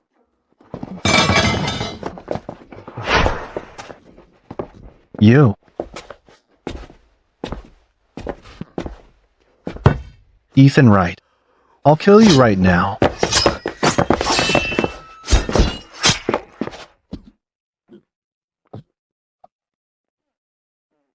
You. How can an idiot like you know martial arts? My master is Master Woods. No. First, I need to survive this. Then I'll find another chance to burn down his estate and kill his family. I will remember this grudge. Spare me. The Vance family will no longer steal your brewing recipe or compete with your business. From now on, all the business in Rewritten City will be yours. How about that? Please, spare me. Spare your life? When you hired 300 guards to burn down my estate, did you ever think about sparing my life? I regret it now. Wrong. You definitely don't regret it. Right now, you're probably thinking about making a comeback one day. No. Then killing me and my entire family. Don't.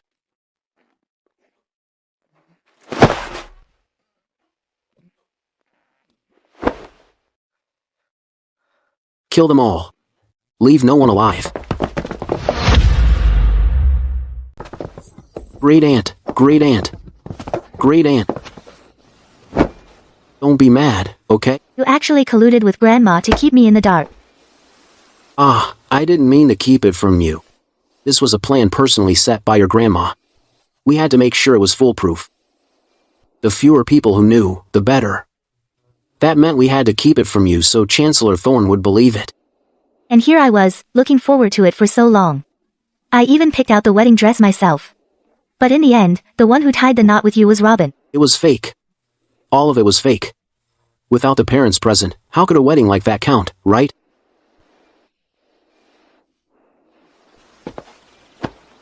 How could I, Ethan Wright, possibly like someone else? In this vast world, I have 3 loves. The sun, the moon, and you. The sun for morning, the moon for night, and you for every morning and night. You're so good with sweet talk. Then when will you marry me? Actually, your grandma already planned this for us. What did Grandma arrange? She said, after everything is settled, you should take me back to the capital, to the Sterling Manor. where they will personally host our wedding. Really? Of course, I wouldn't lie to you. But this matter might still take some time. First, the Vance family just fell, and the market share they left behind needs to be absorbed by us. Second, next in the capital, there will likely be major moves. With Victor Thorne dead, the balance is broken. The coming period is crucial. But the battle for the throne is a contest between various factions. It won't end that quickly. Then how much longer do I have to wait?